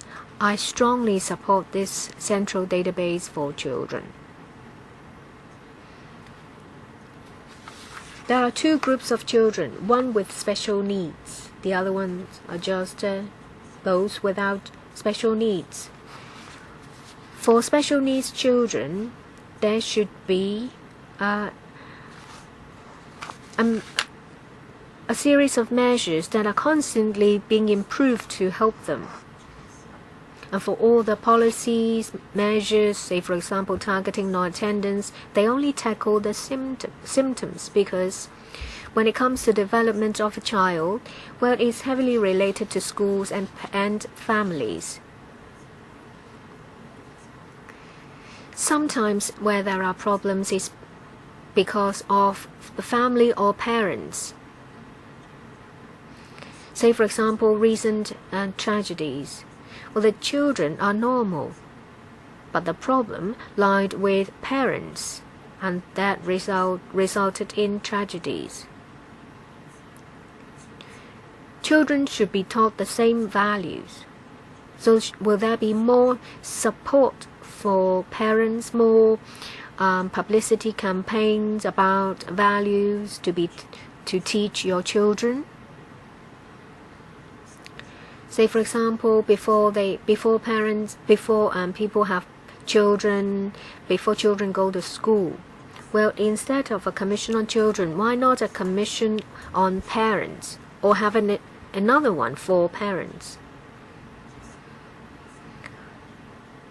I think nowadays parents are not those that were in the 70s or 80s. I do think that you need to tackle the roots of the problem. Next is Dr. Wang Hiu-lei of Hong Kong Pediatric Foundation. Well, if there is a systematic central database for children, that will be helpful. As you understand that different departments collect different types of information, and they may not exchange the information they have. Last year, there was a report published by the government on mental health. There is information on children mental health, but they only cited information from the hospital authority. As a result, they are unable to formulate long-term policies. And the advisory board of mental health said yesterday that they need first data. So first of all, they will do a general survey on the mental health of children. You need to have data before you have policies. That's why the central database for children is very important. Well, you need to cover those between 0 and 18 years of age. On physical health, say for example, whether it's rare disease, hereditary disease, and it should cover high-risk children and juveniles. Say for example, those are prone to abuse, physical abuse, mental abuse, domestic violence. The information will be very useful to the government to formulate policy in the future. And at the same time, they should also collate information about children's rights. Well, someone said that they don't support the Commission on Children. I don't agree. Yes, you need to protect families, but you need to protect children because they don't have a voice. If there is a commission on a family, then children will be neglected.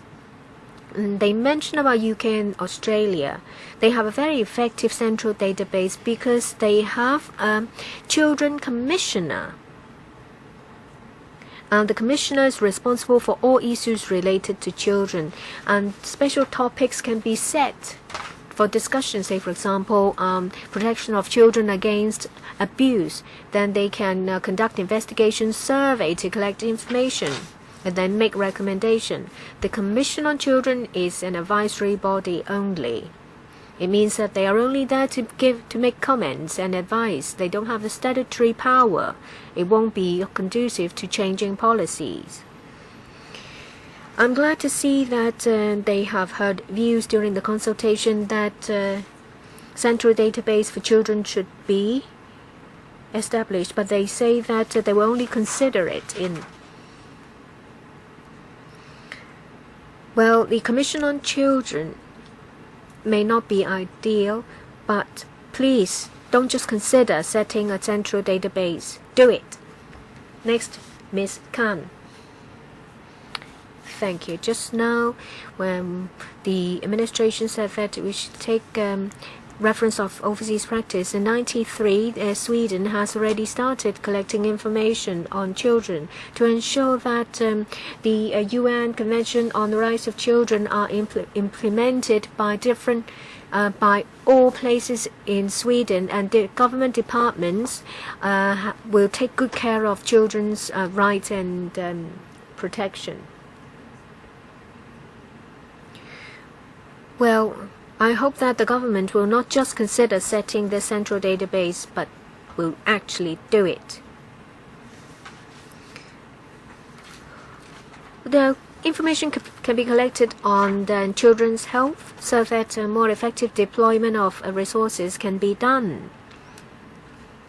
Information should cover different health information, say for example diseases suffered by children, those suffering from rare diseases, from hereditary disease, illnesses, chronic illnesses.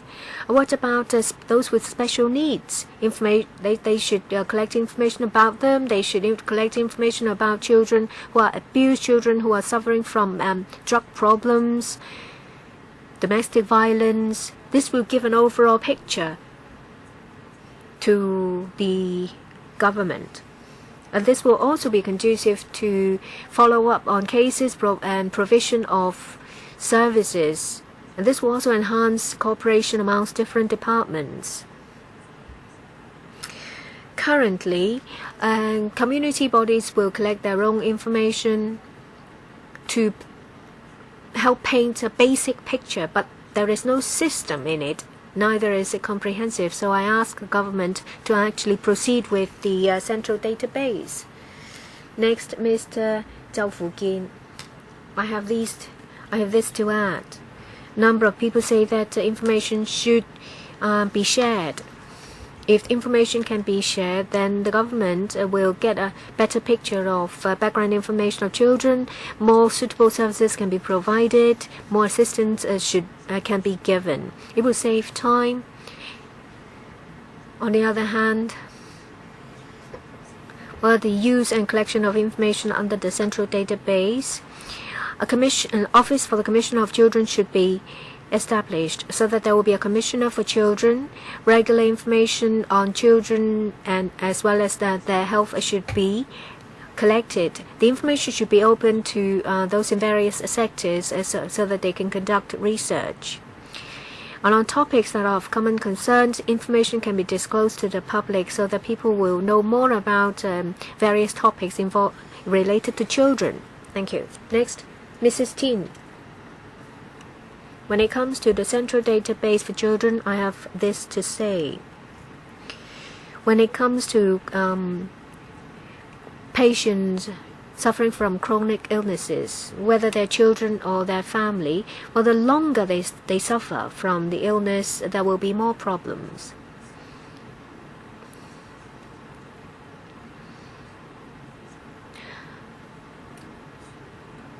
Well, different organs require different treatment, care, and there are many different types of needs.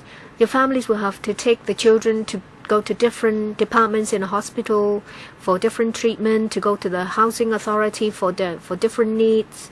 I have come across a lot of such parents because I used to be a nurse, and I see that for something minor, parents will have to take their children to visit different departments, and that is extremely unfair. They are unlucky to start with, and there is insufficient help given to them. Now I hear that there is going to be a central database for children. I do hope that more work can be put into it. Hong Kong has all the favorable conditions to make sure that is done. If you have come across children suffering from illnesses, you know that, if there is some improvement, it will bring hope to families. Labour Party, Kwok Wing Kien. The Labour Party supported setting up the central database for children. So this has been brewing for some time, and just simply fulfilling the HKSRG responsibility on the Children's Convention, because the UN has advised the UN should set up the central database for children to systematically analyze the children of disenfranchised children to gradually improve the children's rights, and the data should be break down to different social demographic factors.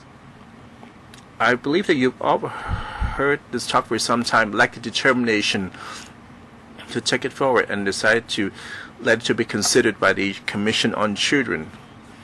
That without a central database for children, that different departments will have different conflicting definitions and lack direct comparisons.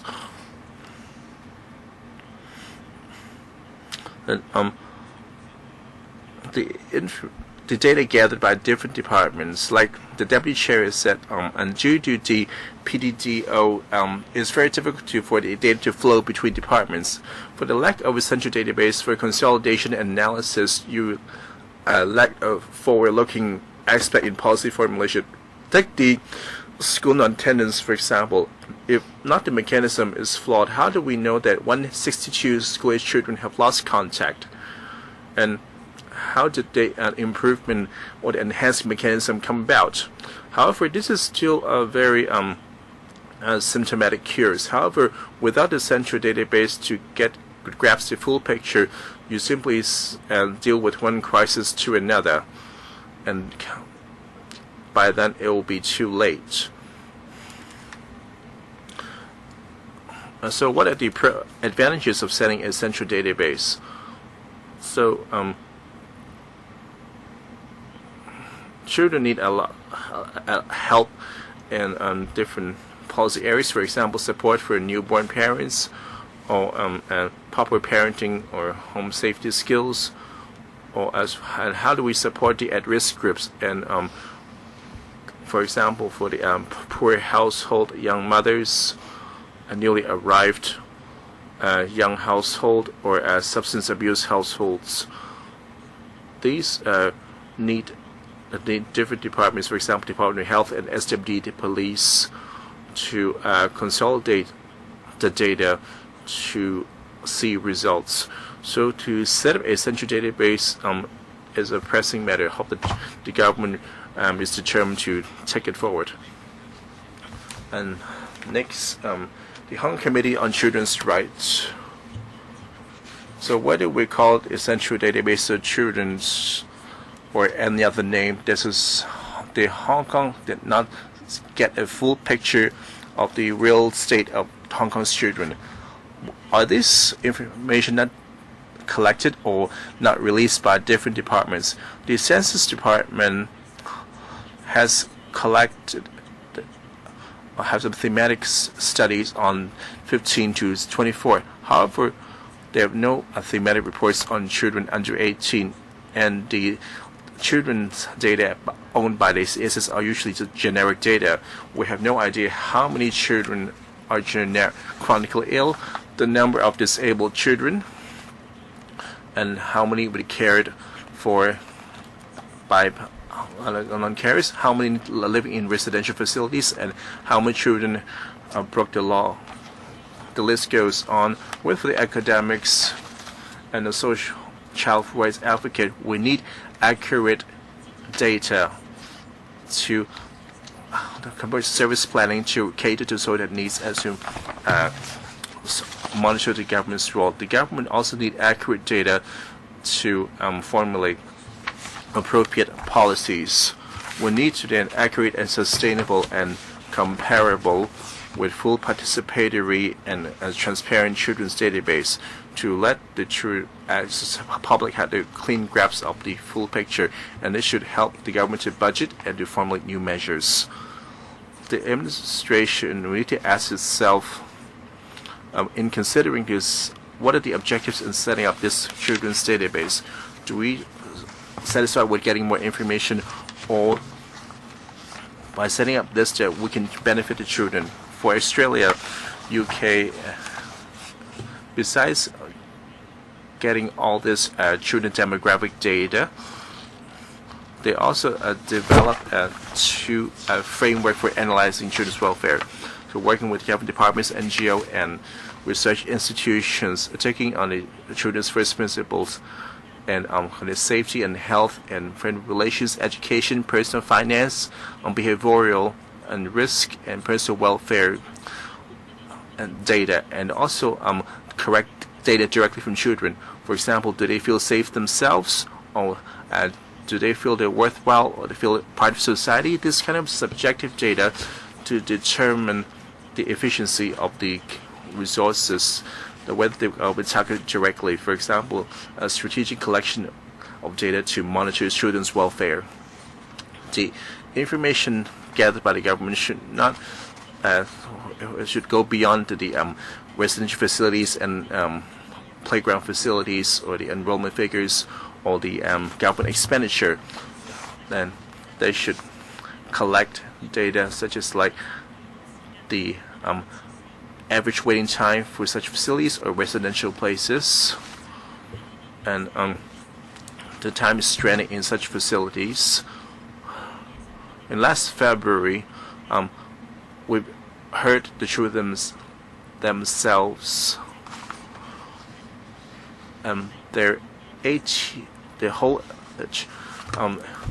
childhood have been bouncing from one child facilities to another. If we collecting with a child-centered perspective, this shouldn't happen. That we're able to address the problem of the source to get for fundamental change.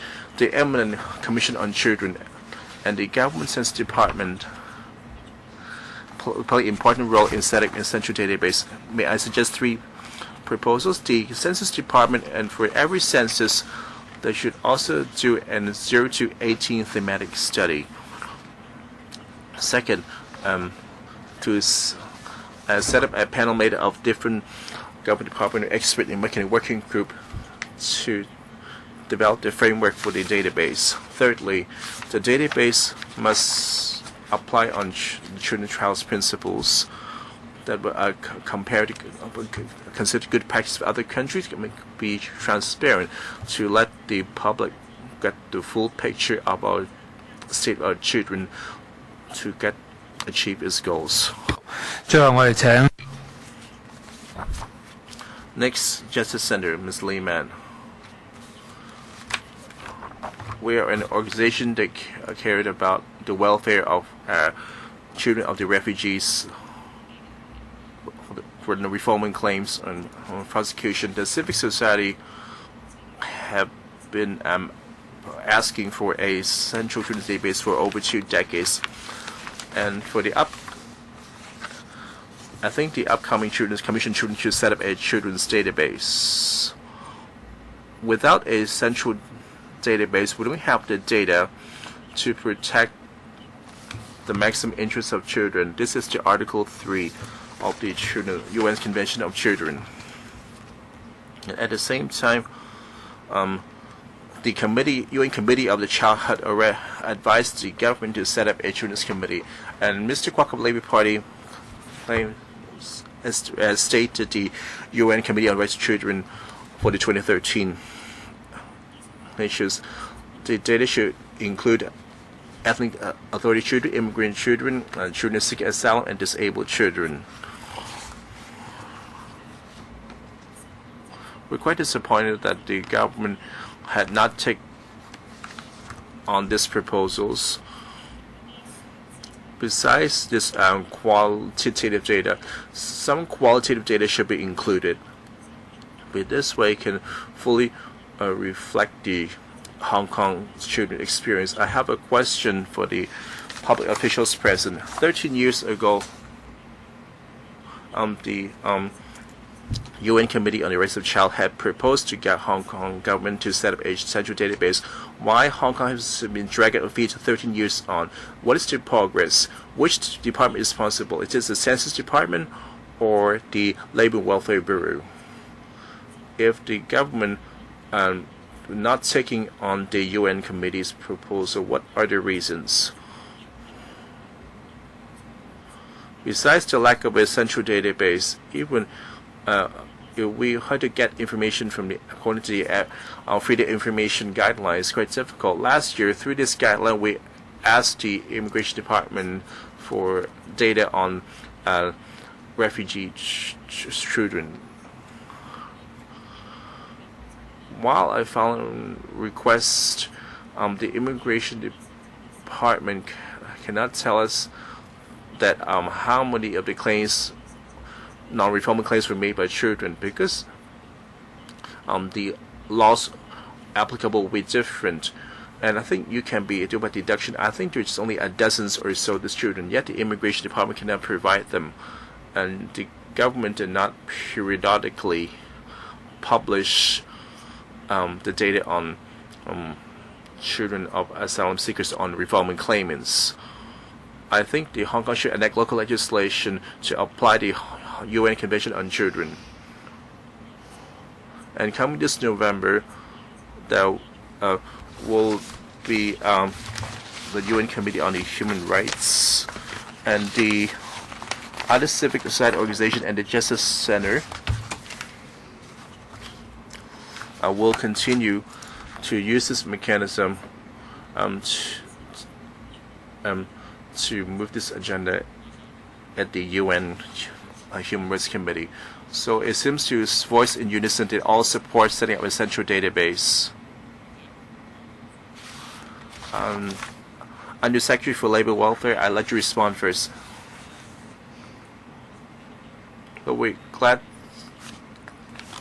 that the deputations offered the views, and the Commission Children have done their public engagement, and they seem to match the views of the raised by deputation. They all support setting up the Commission on Children. They all supported setting up the children's database as well. So the government's direction is that we'd hope to have data open to the public. In the last November, in the digital smart city blueprint, for example, for the hospital authority, we have a big data analysis platform, and in the long run, for healthcare, education, and traffic and transport, we would try to release more big data. The more data we have would definitely be positive. I think at different departments, if we get hold of such data, and Chair would notice that in the program plan we have a review, we probably collect data from different departments, and we notice that on the privacy side, while gathering and disseminating, we have to be careful. So we have this information on different departments. How do we use them? We have to prevent doing harm to children or releasing such information. These are considerations. Besides this, we also notice that the system compatibility between the different departments is quite weak. So how to make sure the information can flow from different departments? We need to focus on that. So we're actually looking into that for data connectivity or to release more big data. But a lot of deputations claims that there will be a better interconnectivity, and for this Children's Commission, we'll look into it. And today, and the views collected previously will relate back to the Commission on Children to let them determine their own priority area. We can see that we're asked to consider new findings of new surveys or new researches. Will we hear from other departments? Census. What about the Census and Statistics Department? Is it the case that during census or by census, you think there is a need to include a topical report on those under the age of 18, Mr. Chang?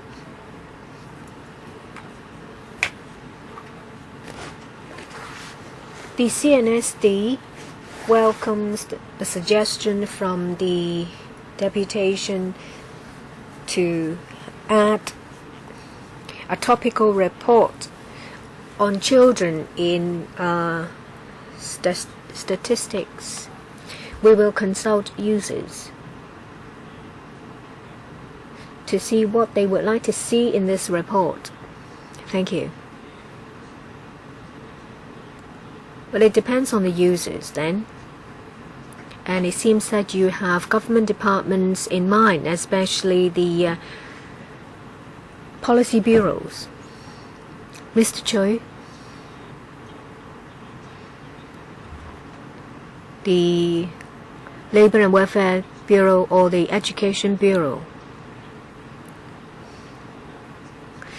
I think under the definition on the UN Convention, children are those under the age of 18. If you can collect information to compile a report on children, I think it will be very useful, because the CNSD will see if the Policy Bureau will be positive towards this suggestion. Shall we hear from other government departments? If not, I'll open the floor for members to ask questions. First, Mr. Shokachun, then Dr. Kokaki. 4 minutes each. It seems that, there isn't many dissenting voice. It seems that everyone see eye to eye on this same topic. So I wonder whether there is any objection. There are any objections. Well, I even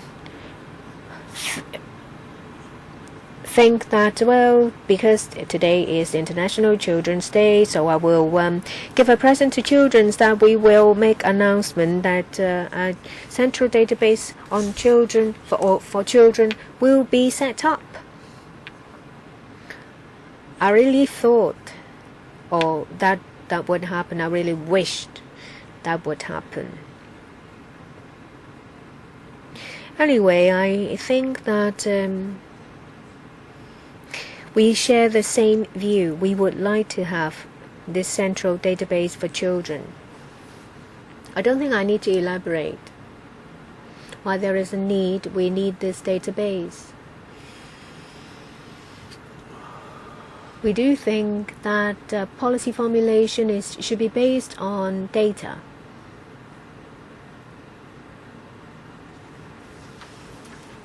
Some deputations and individuals have said that talk about the different types of data to be collected. There may be data that the government, the administration would like us to know, and there is also some that they don't want us to know. Say, for example, number of cases referred. They said that they don't have the statistics.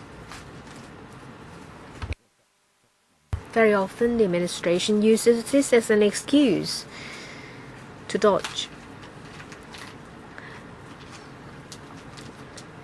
And sometimes it's not the case that they want or don't want to say anything. It's just that they haven't actually thought about it. I noticed that recently the UK government has proposed something very interesting. It's Ministry of Loneliness. Because there are 8 million people in the UK that are lonely. So they set up a ministry. So there will be a minister to deal with the issue of loneliness.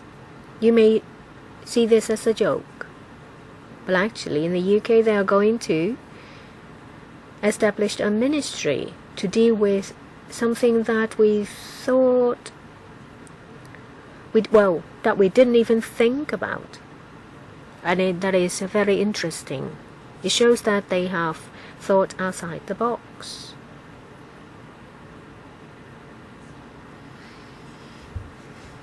Well, yesterday there was also a survey being published by the Boys and Girls Foundation, BCGC, whether children are happy. Sometimes when it comes to the state of being healthy, it's not just about being free from illnesses. And we do need to look into it. Well, so will there be any gifts from you? But we will try to collect as much information to help children grow healthily as much as possible. Well, there are different issues involved, legal issues, privacy issues. We will need to sort them out. I agree with what the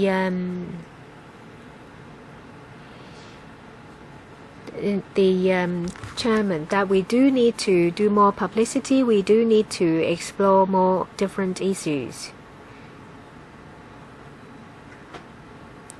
And we will share with you the information we have. Dr. Kwakaki. The group just mentioned by the Mr. Shilka-chun is actually the Boys and Girls Club Association of Hong Kong.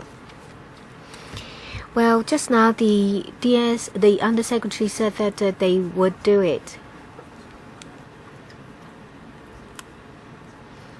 And they would just pay lip service.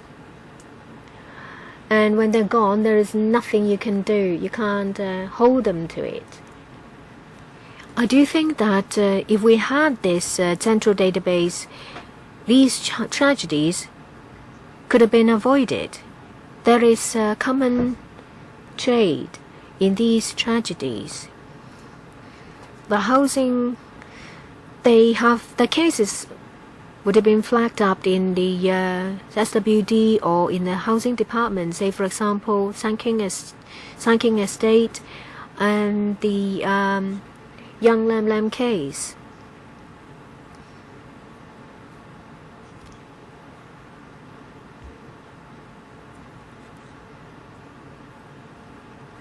The SWD or the hospital authority may have information about child abuse, and the information should be shared by different departments. I thought that the CNSD was going to say that they would release information about children health.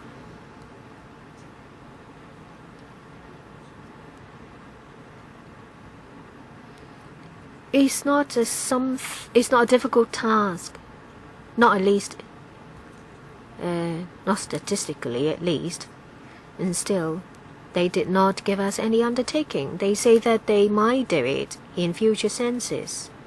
I have some questions to ask.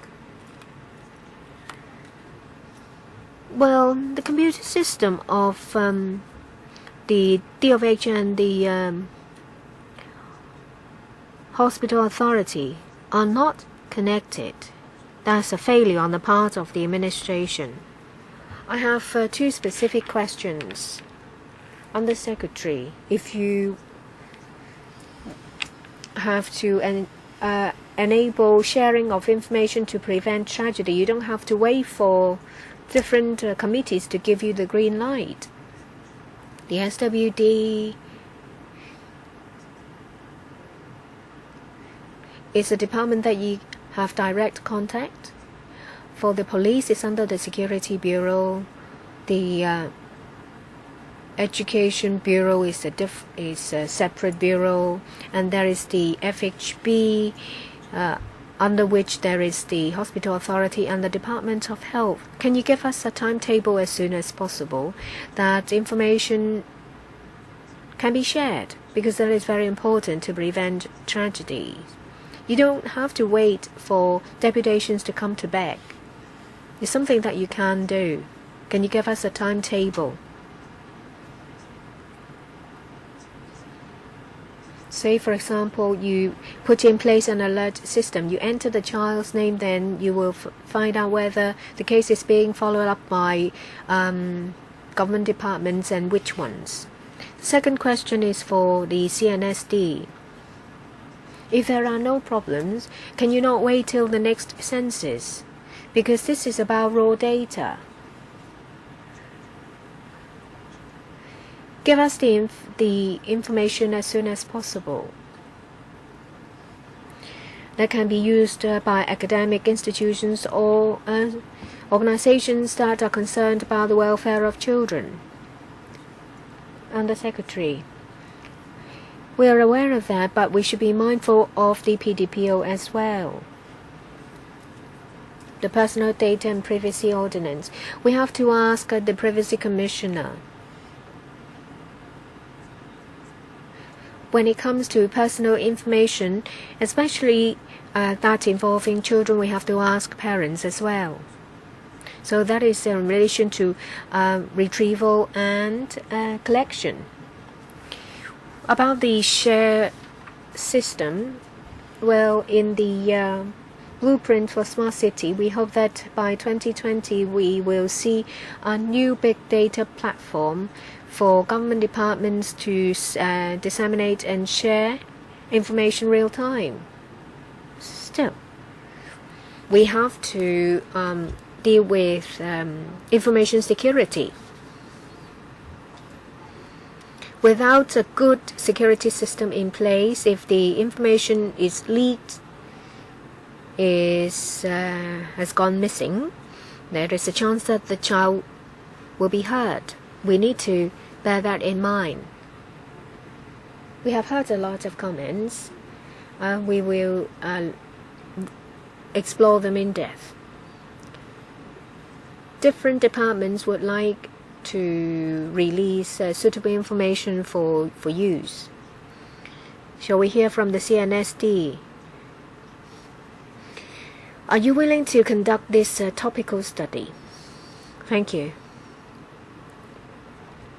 At the beginning of the year, we have announced that announced a number of topical studies done in the bi-census in 2016. So far, we don't have one for children. Detailed information under the bi-census is released on our website, and you will find an interactive platform. You will find detailed information about the population. Researchers or academic institutions may get the information from the website or from the platform. Users may liaise with the CNSD if they find that information is inadequate for us to compile the information for them. So they can contact you to ask for specific information. If users, in the course of using the information on our website, or if they have further inquiries, they may approach us. We have to stop this topic. We have overrun. I'll just make a brief conclusion. Deputations and individuals share the same view. They are all in support of the establishment of the central database for children. However, there are still a number of issues raised. Say, for example, the one by Dr. Gokaki. Information should be shared amongst different government departments to help early identification of children in high risk. In the last agenda item, we talk about 162 cases in the past 5 years. I think these are practically missing persons. The Education Bureau said very clearly that they hope that they will not be impeded by the PDPO, because these are cases involving child neglect and safety, and it may be beyond this. It will not be restricted by the PDPO. And as to whether, and when it comes to identification of high-risk cases, you will have to look into that.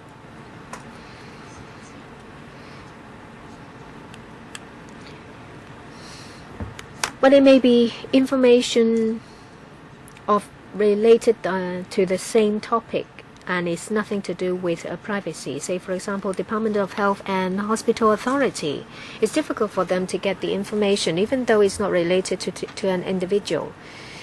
When it comes to child abuse cases, well, there will be a difference between the data held by the police and that by the SWD. We don't know about the exact figure and whether there is any overlapping.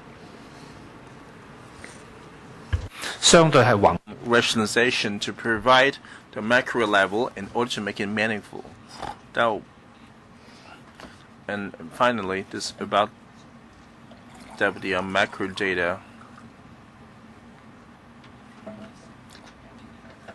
Well, let's say periodic topical studies, and for the collection and the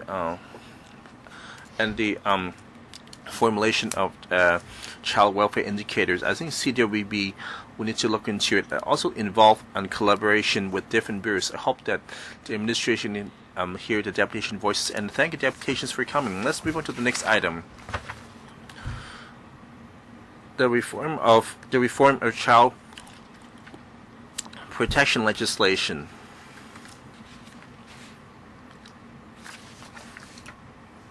剩翻落嚟。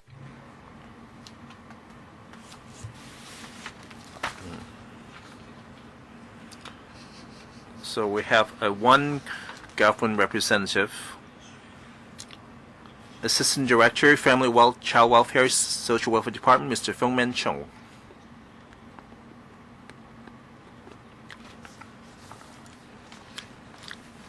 We also have another round of deputations.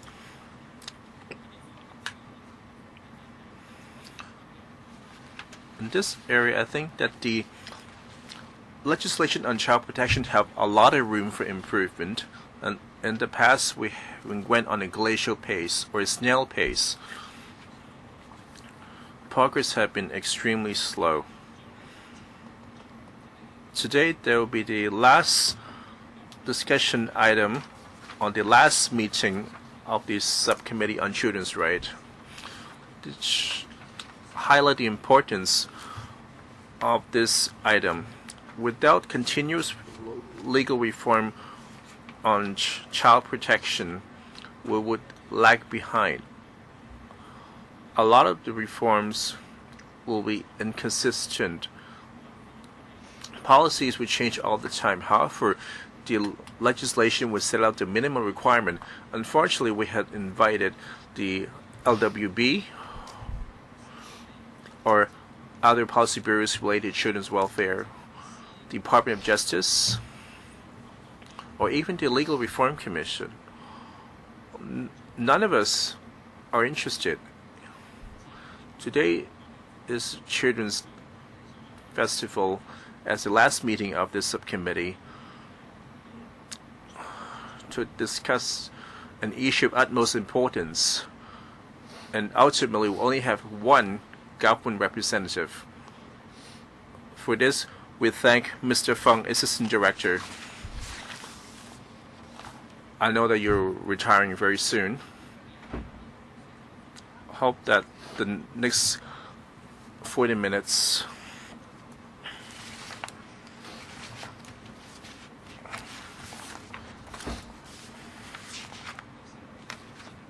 I think this topic has been neglected by the public, and it shows by your single attendance. And for the deputations present, so we value deputations very much. Besides Mr. Feng, I hope our voices will be heard by the government department and your views will be collected and summarized in our report. Again, your deputations will be protected under the Electrical Powers and Privileges Ordinance. You're free to speak your mind. You can speak for 3-minute slots. Please speak concisely. We're already slightly overrun. First, DAB Mr. Choi Shing-pin. Currently, the government protects the children through various legislations.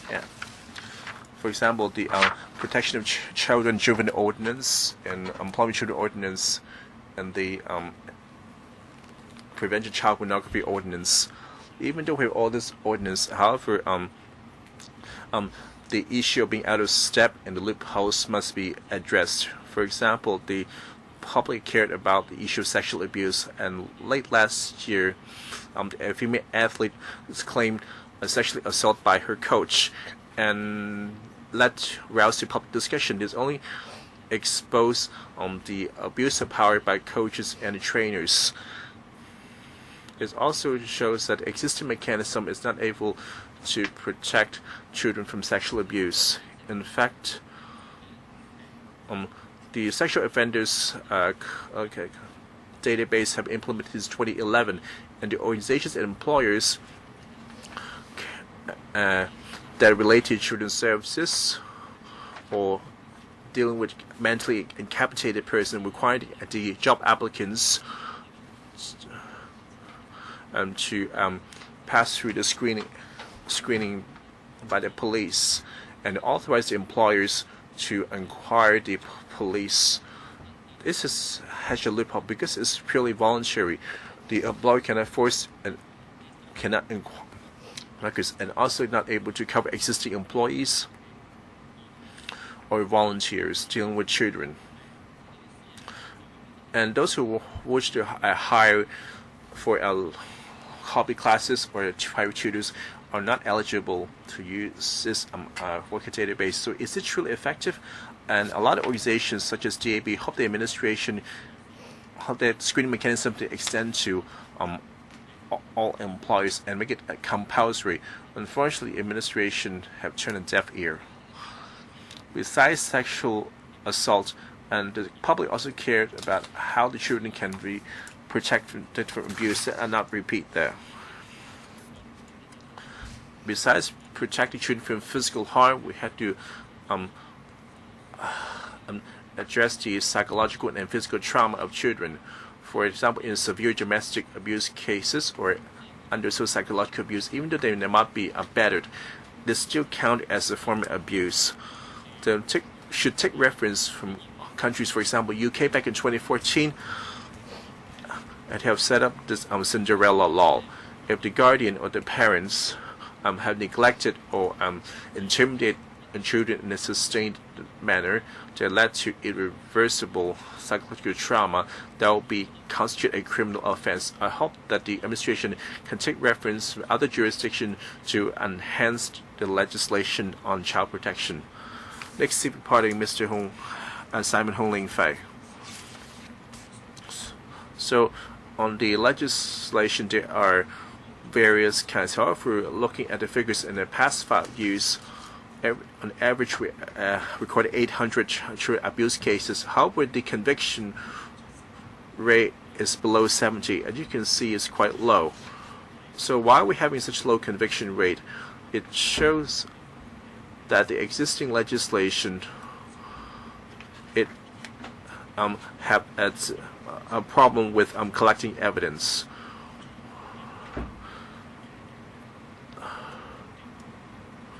And usually, the usual perpetrator of child abuse are the parents, and usually, so they're not going to prove themselves to be the abusers. So we have the very stringent legislation, for example, abandoning babies or causing permanent damage or neglected care. These are all criminal offenses. Upon conviction, the maximum imprisonment could be 10 years. The problem is collecting evidence. Former president of the Hong Kong Law Society, Mr. Hong, claims that the children are unable to express or recount the experience of their abuse. So the parents have exercised the right of silence, so the law enforcement agency is difficult to collect evidence. In this case, that makes the perpetrators freed from immune from prosecution. Besides amending legislation, most importantly, introducing the compulsory reporting mechanism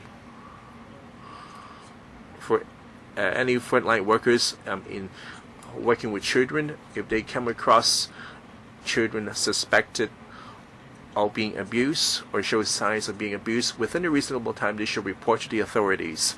So they're necessarily about calling the police. They can talk to the EDB or SWD, so that the law enforcement agencies can provide early intervention. The early detection of child abuse cases at the same time about granting more powers to frontline children workers to afford a timely protection, and They also need to strengthen the training so that the frontline child workers to able to have knowledge or as well as aware of the duty to children and to prevent harm to children. Mr. Choi Fei, Hong Kong Children Foundation.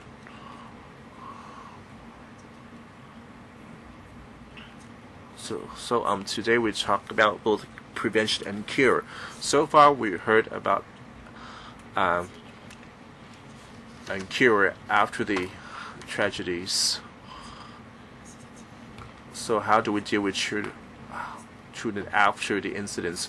Today we haven't heard, unfortunately, of any deputations mentioning the part of parents. And children's upbringing can never be separated from the parents. I'm a parent myself. For children's rights in this generation are under the control of the parents, and most of the tragedies are inflicted by the parents.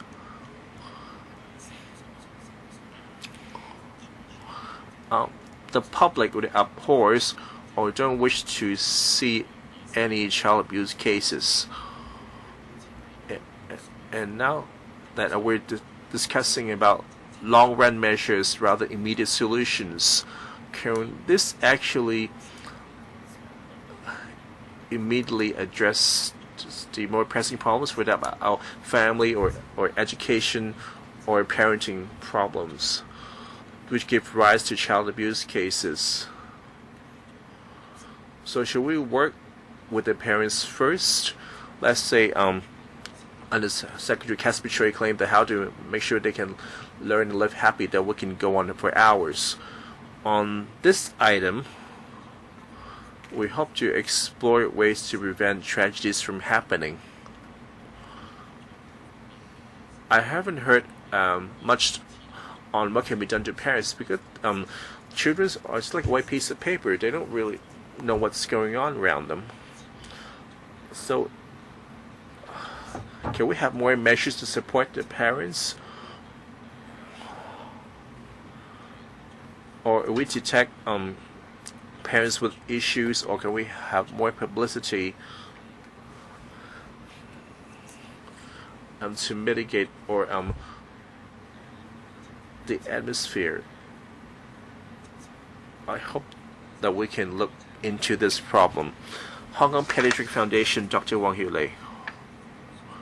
First, thank you, Chairman, for including this item under the last meeting on the subcommittee. However, also quite disappointed there's just only many officials working with children attending, especially those on the legal field. So now that we used to equate children with families, and we presume that the parents will protect their children. Well, on the medical perspective, we hope that children will be protected by their parents and able to thrive in their household. However, if this assumption don't hold, especially while the abuse are perpetrated by family members, who will protect them in this case? So that's why legislation protecting children is important. For example, corporal punishment. In 1990, we have outlawed corporal commission in our penal code, and we also outlaw corporal punishment at school. However, in household is still quite popular, and there's no law banning them. So, where there are conflicts, there can be many different excuses to punish the child physically. How can children be protected? The legal sector should consider targeted legislation that will protect children. On the other hand, there is no statutory body that protects children. So where there are problems with children, or whether it's a case of non-attendance, we just talk about how to detect, how to report, but these things will not stop child abuse cases. We do need the law in place to deter anything bad to happen to children. And there is a Child Fatality Review Committee that has been set up for many years, and they have released 3 reports, but they are not a statutory body, so they can only give advice. They don't have no power to formulate or change policies. There is no reduction in the number of non-accidental fatality amongst children. We do need Office of the Commissioner on Children, so that there will be statutory power for that office to formulate and change policy. There needs to be a commissioner to deal with cases. They need to have the power to get information from different government departments to deal with cases and to make recommendations.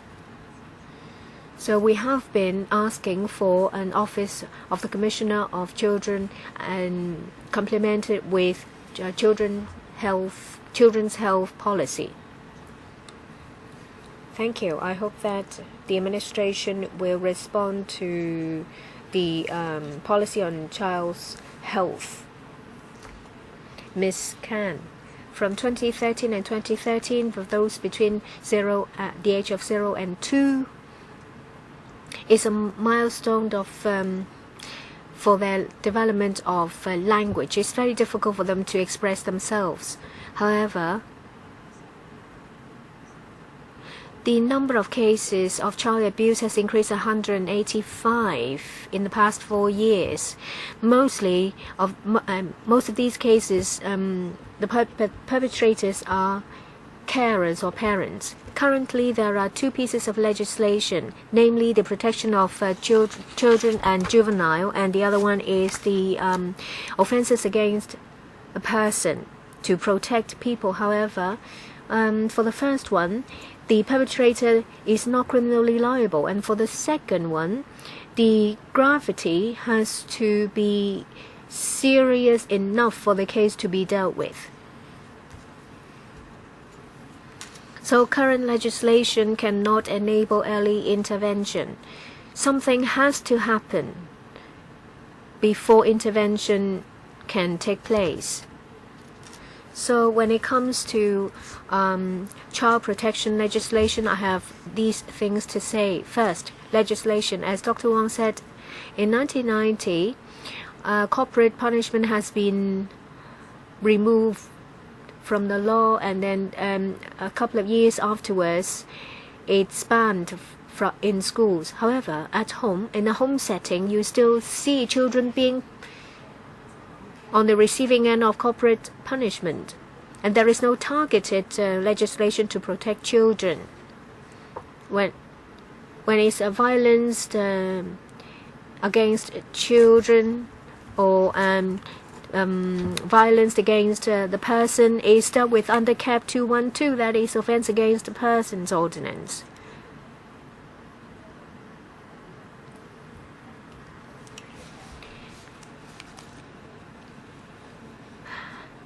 And there are cases when the child dies. There is the review committee on the fatality of children. As the other person said, that they can only give recommendations or advice. We do need Office of Commissioner of Children, and it has to have statutory power. Children don't have a voice. They need to be protected. We need to have professionals speaking for them. There needs to be a change of mentality and a change of policy in order to effectively protect children from harm. Next, Mr. Zhao Fugin. We have an inadequate legal system that fails to protect children. First, when it comes to prosecution, when there is a grievous bodily harm, assault or cruelty towards children, a lot of people hide behind excuses of it's only corporate punishment. But if we completely ban corporate punishment, then the number of such cases will drop, and there needs to be an office of the Commissioner of Children.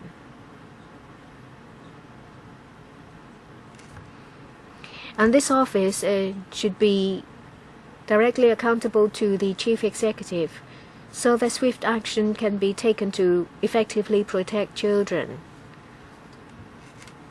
And we need to have a comprehensive policy on children's health. Together with the Commissioner's Office on Children, we can have comprehensive policy to protect children. Back in 2015, there was a proposal given to the government. It's a critical time for the government to consider the setting up of the Commissioner's Office as well as policies.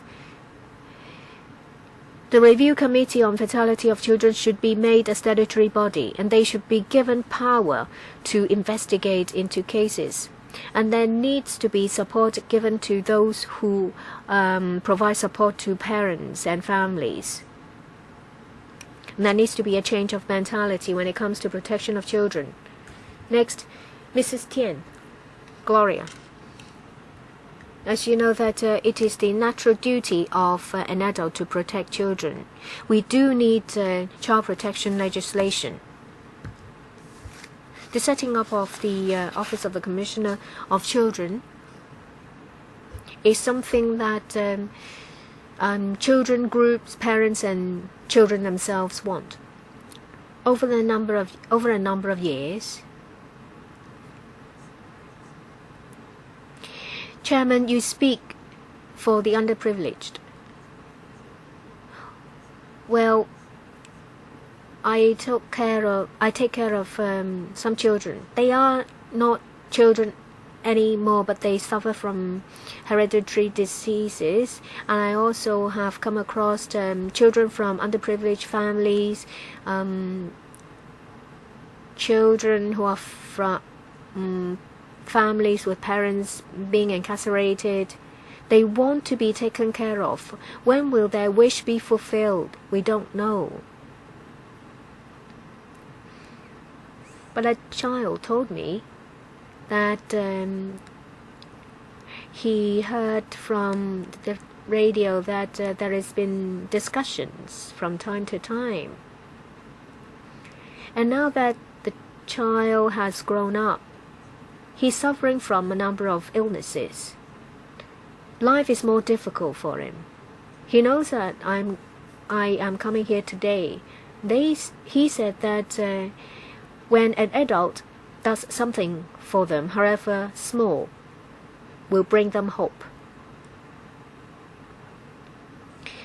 He said that for those who are in a position to help, should help those who are not in a position to help themselves. We do hope that those who are in a position to help should do more. And now our government is in a very good position to do a lot more. They have the manpower, they have the funding, they have the resources as well. Next, Labour Party, Mr. Goh Wing-Kin. We have these suggestions to make. First of all, there should be an overall ban on corporal punishment, as we see that in some of the serious child abuse cases, it doesn't just develop overnight into a serious case. It started off small, from minor corporal punishment. However, under the law currently, parents are allowed to use minor corporal punishment. There should be strengthened parent education. Well, by legislating against it, I don't mean sending parents to prison. They should educate parents. The United Nations made recommendations that all violence against children should be eliminated. That includes violence inflicted by parents. In a lot of countries, there are laws passed to prohibit corporal punishment. So we should do the same. and we should not turn a blind eye towards cases of corporal punishment. Well, under different legislation, say for example Employment Ordinance, Criminal Procedures Ordinance, the definition of children are different.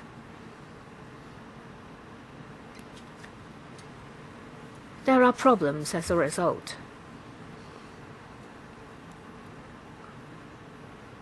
With different definitions, then they don't know who is the responsible body. Shouldn't they use the definition adopted by the UN, that is, the age of 18? I would like to also talk about the notification mechanism. Say, for example, the case of young Lam Lam. The latest report says that teachers notice bruises and injuries. The principal and the school have been notified. However, in the end, there was the tragedy. So frontline officers, say for example professionals and teachers, should be obliged to notify the SWD in order to prevent tragedies from happening. Of course, you need resources to implement policies, because without resources it will backfire. The government has resources, so they should change the law. They should give more resources to prevent more tragedies from happening. Thanks. Victoria Street of Pathfinders.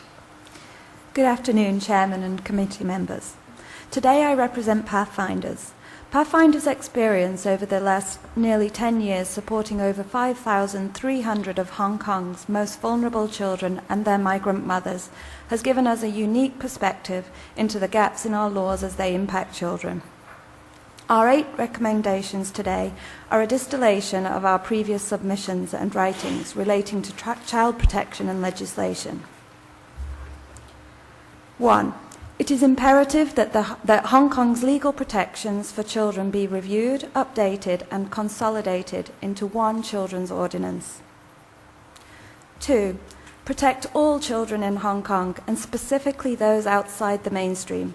The Children's Ordinance and Children's Commission must represent not only the general population under 18, but also those too young to speak, those in care or with special needs, and those whose parents are migrants, asylum seekers, and those in prison, in hospital, or otherwise absent from the mainstream. 3. The Children's Ordinance and Promised Children's Commission must function symbiotically and always in the child's best interests. 4. The Children's Ordinance must specifically include detailed and specific provisions and protections for the public child. Provision must be made for representation of these children by third parties. The legislation must recognise and make provision for cases where no parent is willing, available or capable of taking responsibility. We recommend that other interested parties, including NGOs, be permitted to represent the child, regardless of whether the child lives with or is cared for by that party. Number 5, the Children's Ordinance should introduce clear legislation about the suspension and termination of parental rights when necessary. For example, in situations of long-term imprisonment, abandonment, inadequate parenting, child abuse and neglect. 6. As part of the introduction of the Children's Ordinance, that the courts and judiciary be trained and monitored to ensure that A. They work collaboratively across all child protection sectors when executing their functions. B. That the official solicitor's powers to represent children in child protection cases is enhanced, communicated, resourced and properly engaged. And C. That the legislation or practice direction as appropriate should include specific guidance and training to the court and judiciary regarding their role and jurisdiction in relation to wardship proceedings for unrepresented minors and public children. 7. The Children's Ordinance should mandate sexual conviction and other criminal conviction record checks and tracking for everyone working with children as a non-negotiable prerequisite. And 8, specifically the Children's Ordinance should catalyse significant enhancement to the abysmal prison rules that apply to children living in prison. Currently, the prison rules only provide for clothing. They are silent on all other typically required supplies and support from newborn to 3 years of age, including educational and social stimulation in the best interests of the child, as well as immunisation and other medical support. Thank you. Thank you, Ms. Victoria Street. 跟住 Next, we have Mr. Y. Today is the 4th of July, the Children's Day. Mr. Right, and on behalf of the children of rare diseases and help the children for helping us. Just like the people help us, the rare diseases, if not you, led to the protest that the care lab will not cover the patients.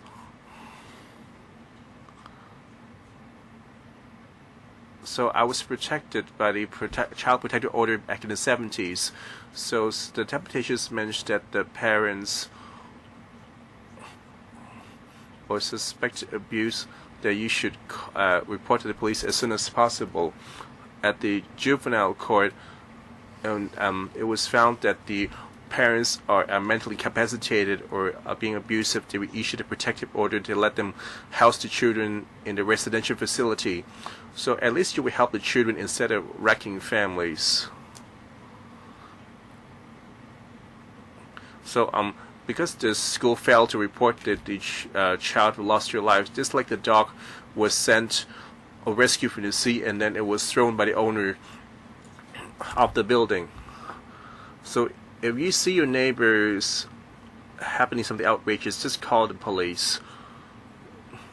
Just to save that children from the dangerous situation and put it out of harm's way. On the reforms of children legislation back in the 70s, the children is defined as under 14. So I was injured myself in the summer job. My owner, the employee asked me, "Are you old enough?" Back then, child labor was allowed. So then 1978, only the 9-year free education is provided, and before 1997,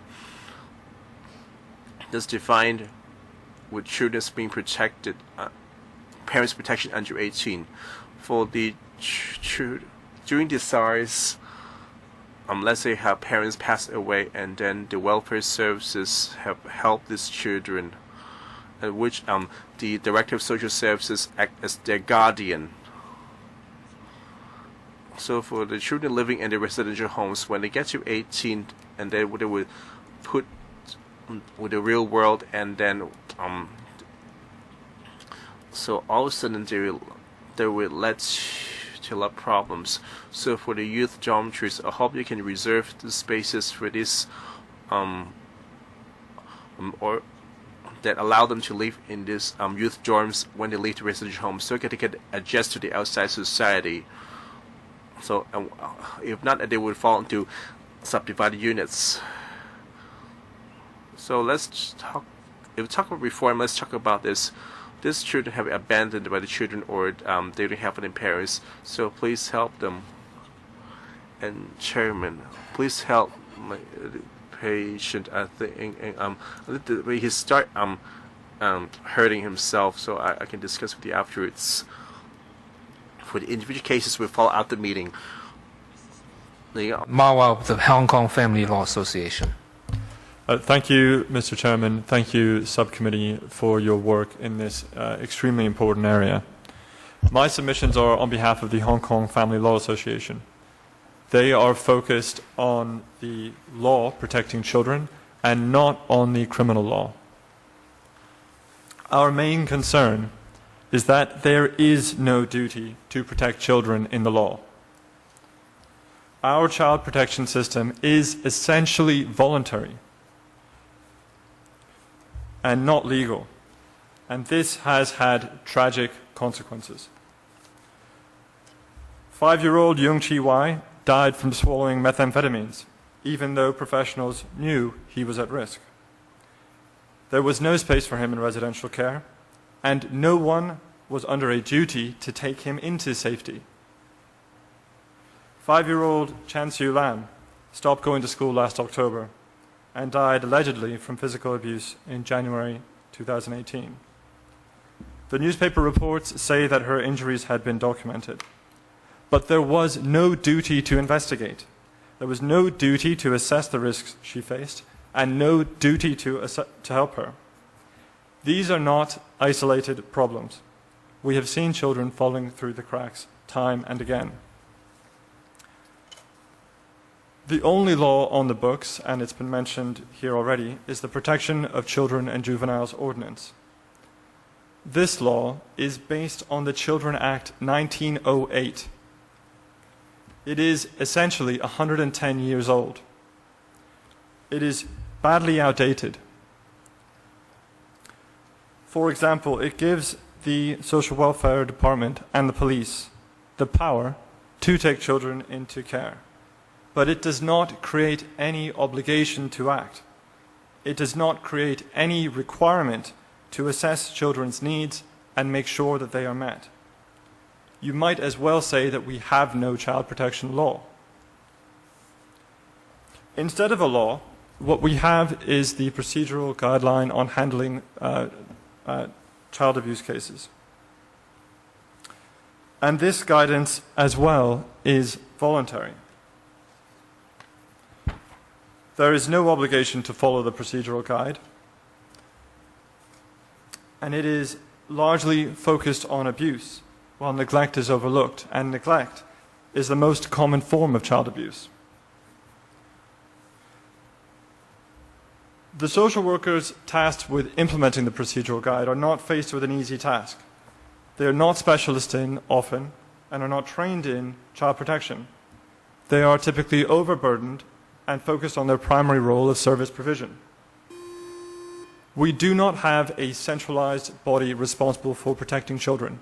We have an ad hoc system operated by various NGOs and SWD units. The information that each of these different parties have is rarely coordinated. The procedural guide is also backward-looking. It operates only once a child has been abused or neglected.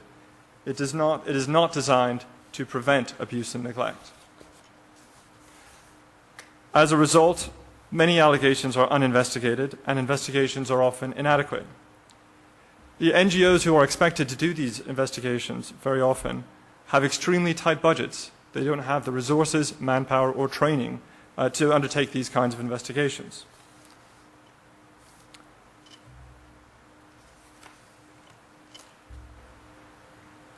It's not clear in the procedural guide who is responsible to protect children, and as a result, children very often fall through the gaps. Our view is that the procedural guide cannot take the place of comprehensive legislation, and the criminal law similarly cannot take the place of a child protection legislation. We suggest that comprehensive law reform is needed, and in particular, that child protection should be centralized and the primary responsibility of a specialist government unit. Furthermore, child protection should be obligatory and not discretionary. Our law should also provide for services and support as far as children need, as well as the detection of abuse and neglect. That there should be a duty to assess the needs of all children whose health and development is at risk of being impaired. We also suggest that there should be a judicial oversight of the welfare plans of all children in residential care, and of course that there should be an independent and statutory children's commissioner. We urge the government to consider legislation along the lines of the Children Act 1989 in the UK. Thank you very much. Thank you, Mr. Sufan Marwa. 各位與會者啦，我聽到都好。For all the deputations, I heard clearly that you voiced in unison that all the existing legislation protecting children is badly outdated. As heard from Mr. Marwa, that the legislation is 108 years old.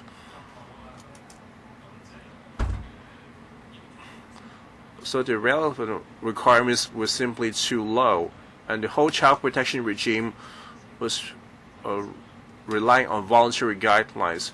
So Mr. Feng was well versed in this. So for the guidelines on child abuse came from your department, and these are just mere guidelines, and also fail to pinpoint who is responsible for what. And for the child abuse cases, it has been that it be determined in the case conferences that do formulate a welfare plan. However, are these welfare plans reviewed regularly, and who is responsible for the oversight? This wasn't made clear. And I also heard that a lot of the deputations claimed, while in the previous 3 meetings, have urged to set a statutory children's commission. I believe that is beyond the scope of Mr. Feng, as well as about the compulsory child abuse report mechanism. So we still got some time left, so maybe Mr. Feng, within your scope that you can respond to deputations. So speaking in my ambit of the social welfare, I have 2 points to make. So I've heard about the proposal of a compulsory reporting mechanism. So we have indeed noticed that in the past, after different incidents, different organizations have made this point. However, we need to consider the contrasting views. However, the government has kept an open mind to seriously consider a compulsory reporting, and however this will involve legal reform. So we need to work with the welfare department to look into it further. And as for the guidelines, in 2016, we had a update and a comprehensive review. And the previous review on the part of the multidisciplinary conference, because we felt that was the most important, because they have issues in the operation, and there were also areas for immediate rectification. That's why we did the MPCC review, which has been completed. In the past 2 years, the relevant organizations and the views from the professional expertise, and our professional review committee is made up of the relevant expertise. And in the past 2 years, through our different subgroups, we'll carry the review, and hope you understand it will take some time. I said before that for the critical or the most pressing issues of procedure, we won't wait for the completion of the review. We will amend it right away. So the review is ongoing, and thank the different organizations for taking part. We hope that and there will be a smooth collaborations in practice. As on corporal punishment, involving amending the law,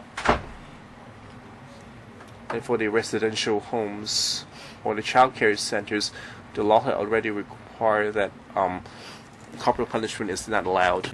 即係宣傳裏邊呢，都係提醒家長呢係體罰呢，其實呢嚴格嚟講呢都係違法嘅。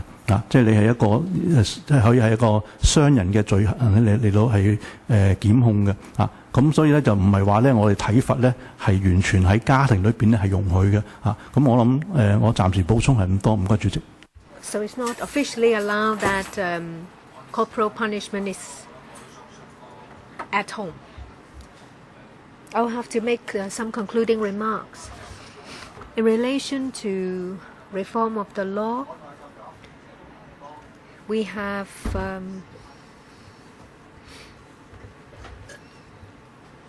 asked the legal sector to help us review existing legislations in the protection of children. I am considering to use a private member's bill to propose amendments. In relation to interest of the children, we will make a list to help the court to decide what is in the best interest of the child. And when it comes to implementation of policies to protect children and juveniles, they can be used as a reference. We also will ask the government to implement the recommendations of the UN Convention on the Rights of the Child. Say, for example, complete ban on corporate banishment, as well as compulsory notification of child abuse cases. When it comes to welfare, care and welfare plan, there needs to be a clear delineation of responsibility, and it should be monitored by the court.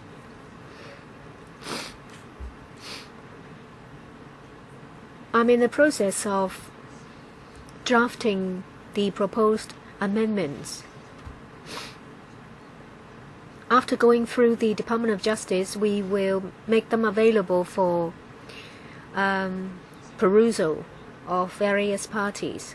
I don't know what the stance of the administration is, whether they will think that it does not comply with Article 74 of the Basic Law. I hope that the administration will be positive. I hope that they are so positive that they will take it upon themselves to propose these amendments.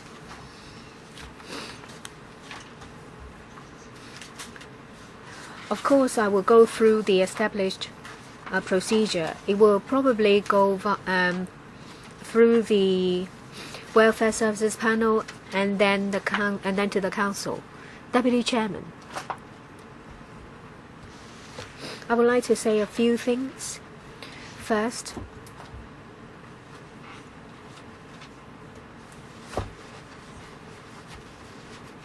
it is maybe a joke of history or just simply a coincidence. Well, this is the last meeting of the Subcommittee on Children's Rights, and today is Children's Day. And it is today that we have to announce that this subcommittee will be disbanded. Anyway, I would like to thank the chairman. I want it on the record. And in relation to the last agenda item, reform of child protection legislation, I would like to say something.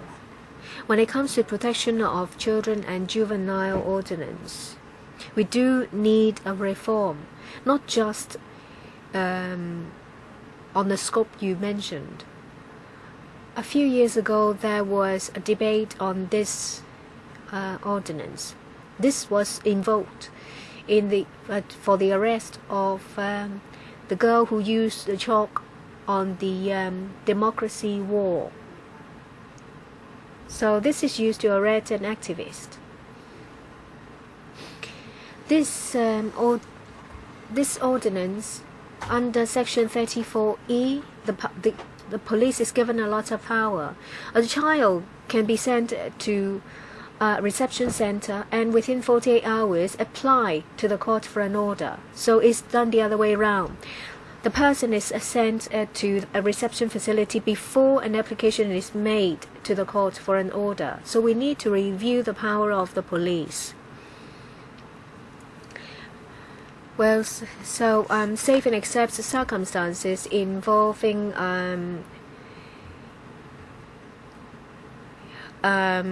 people persuading children to prostitute themselves. Well, I don't think the police should be using such power. I am sorry to see that there is only one representative from the administration. If the Subcommittee on Children's Rights can continue, I do think that we need to talk about these topics. And it's not because we don't have anything else to do that we have to be disbanded. It's because there are other committees on policy issues waiting to be formed. I do hope that we could continue with the subcommittee, but there are so many subcommittees on policy issues on the waiting list, and it's decided in the Health Committee that the subcommittee will discontinue after May. I thank those who have come to us. I thank those who have given us their written submission. It's very important. Well, I have to trouble the Secretariat to collate all your submissions and compile them into a report. I believe that when it comes to policies to protect children or on children, they will be taken into account. It will cover all the views expressed in the dozen or so public hearings, as well as issues related to children. There will be a motion, albeit non-binding, in the Council. I hope the administration will take into account the work of the subcommittee in the formulation of policies in the future. That's the end of the meeting. Thank you very much. Meeting adjourned.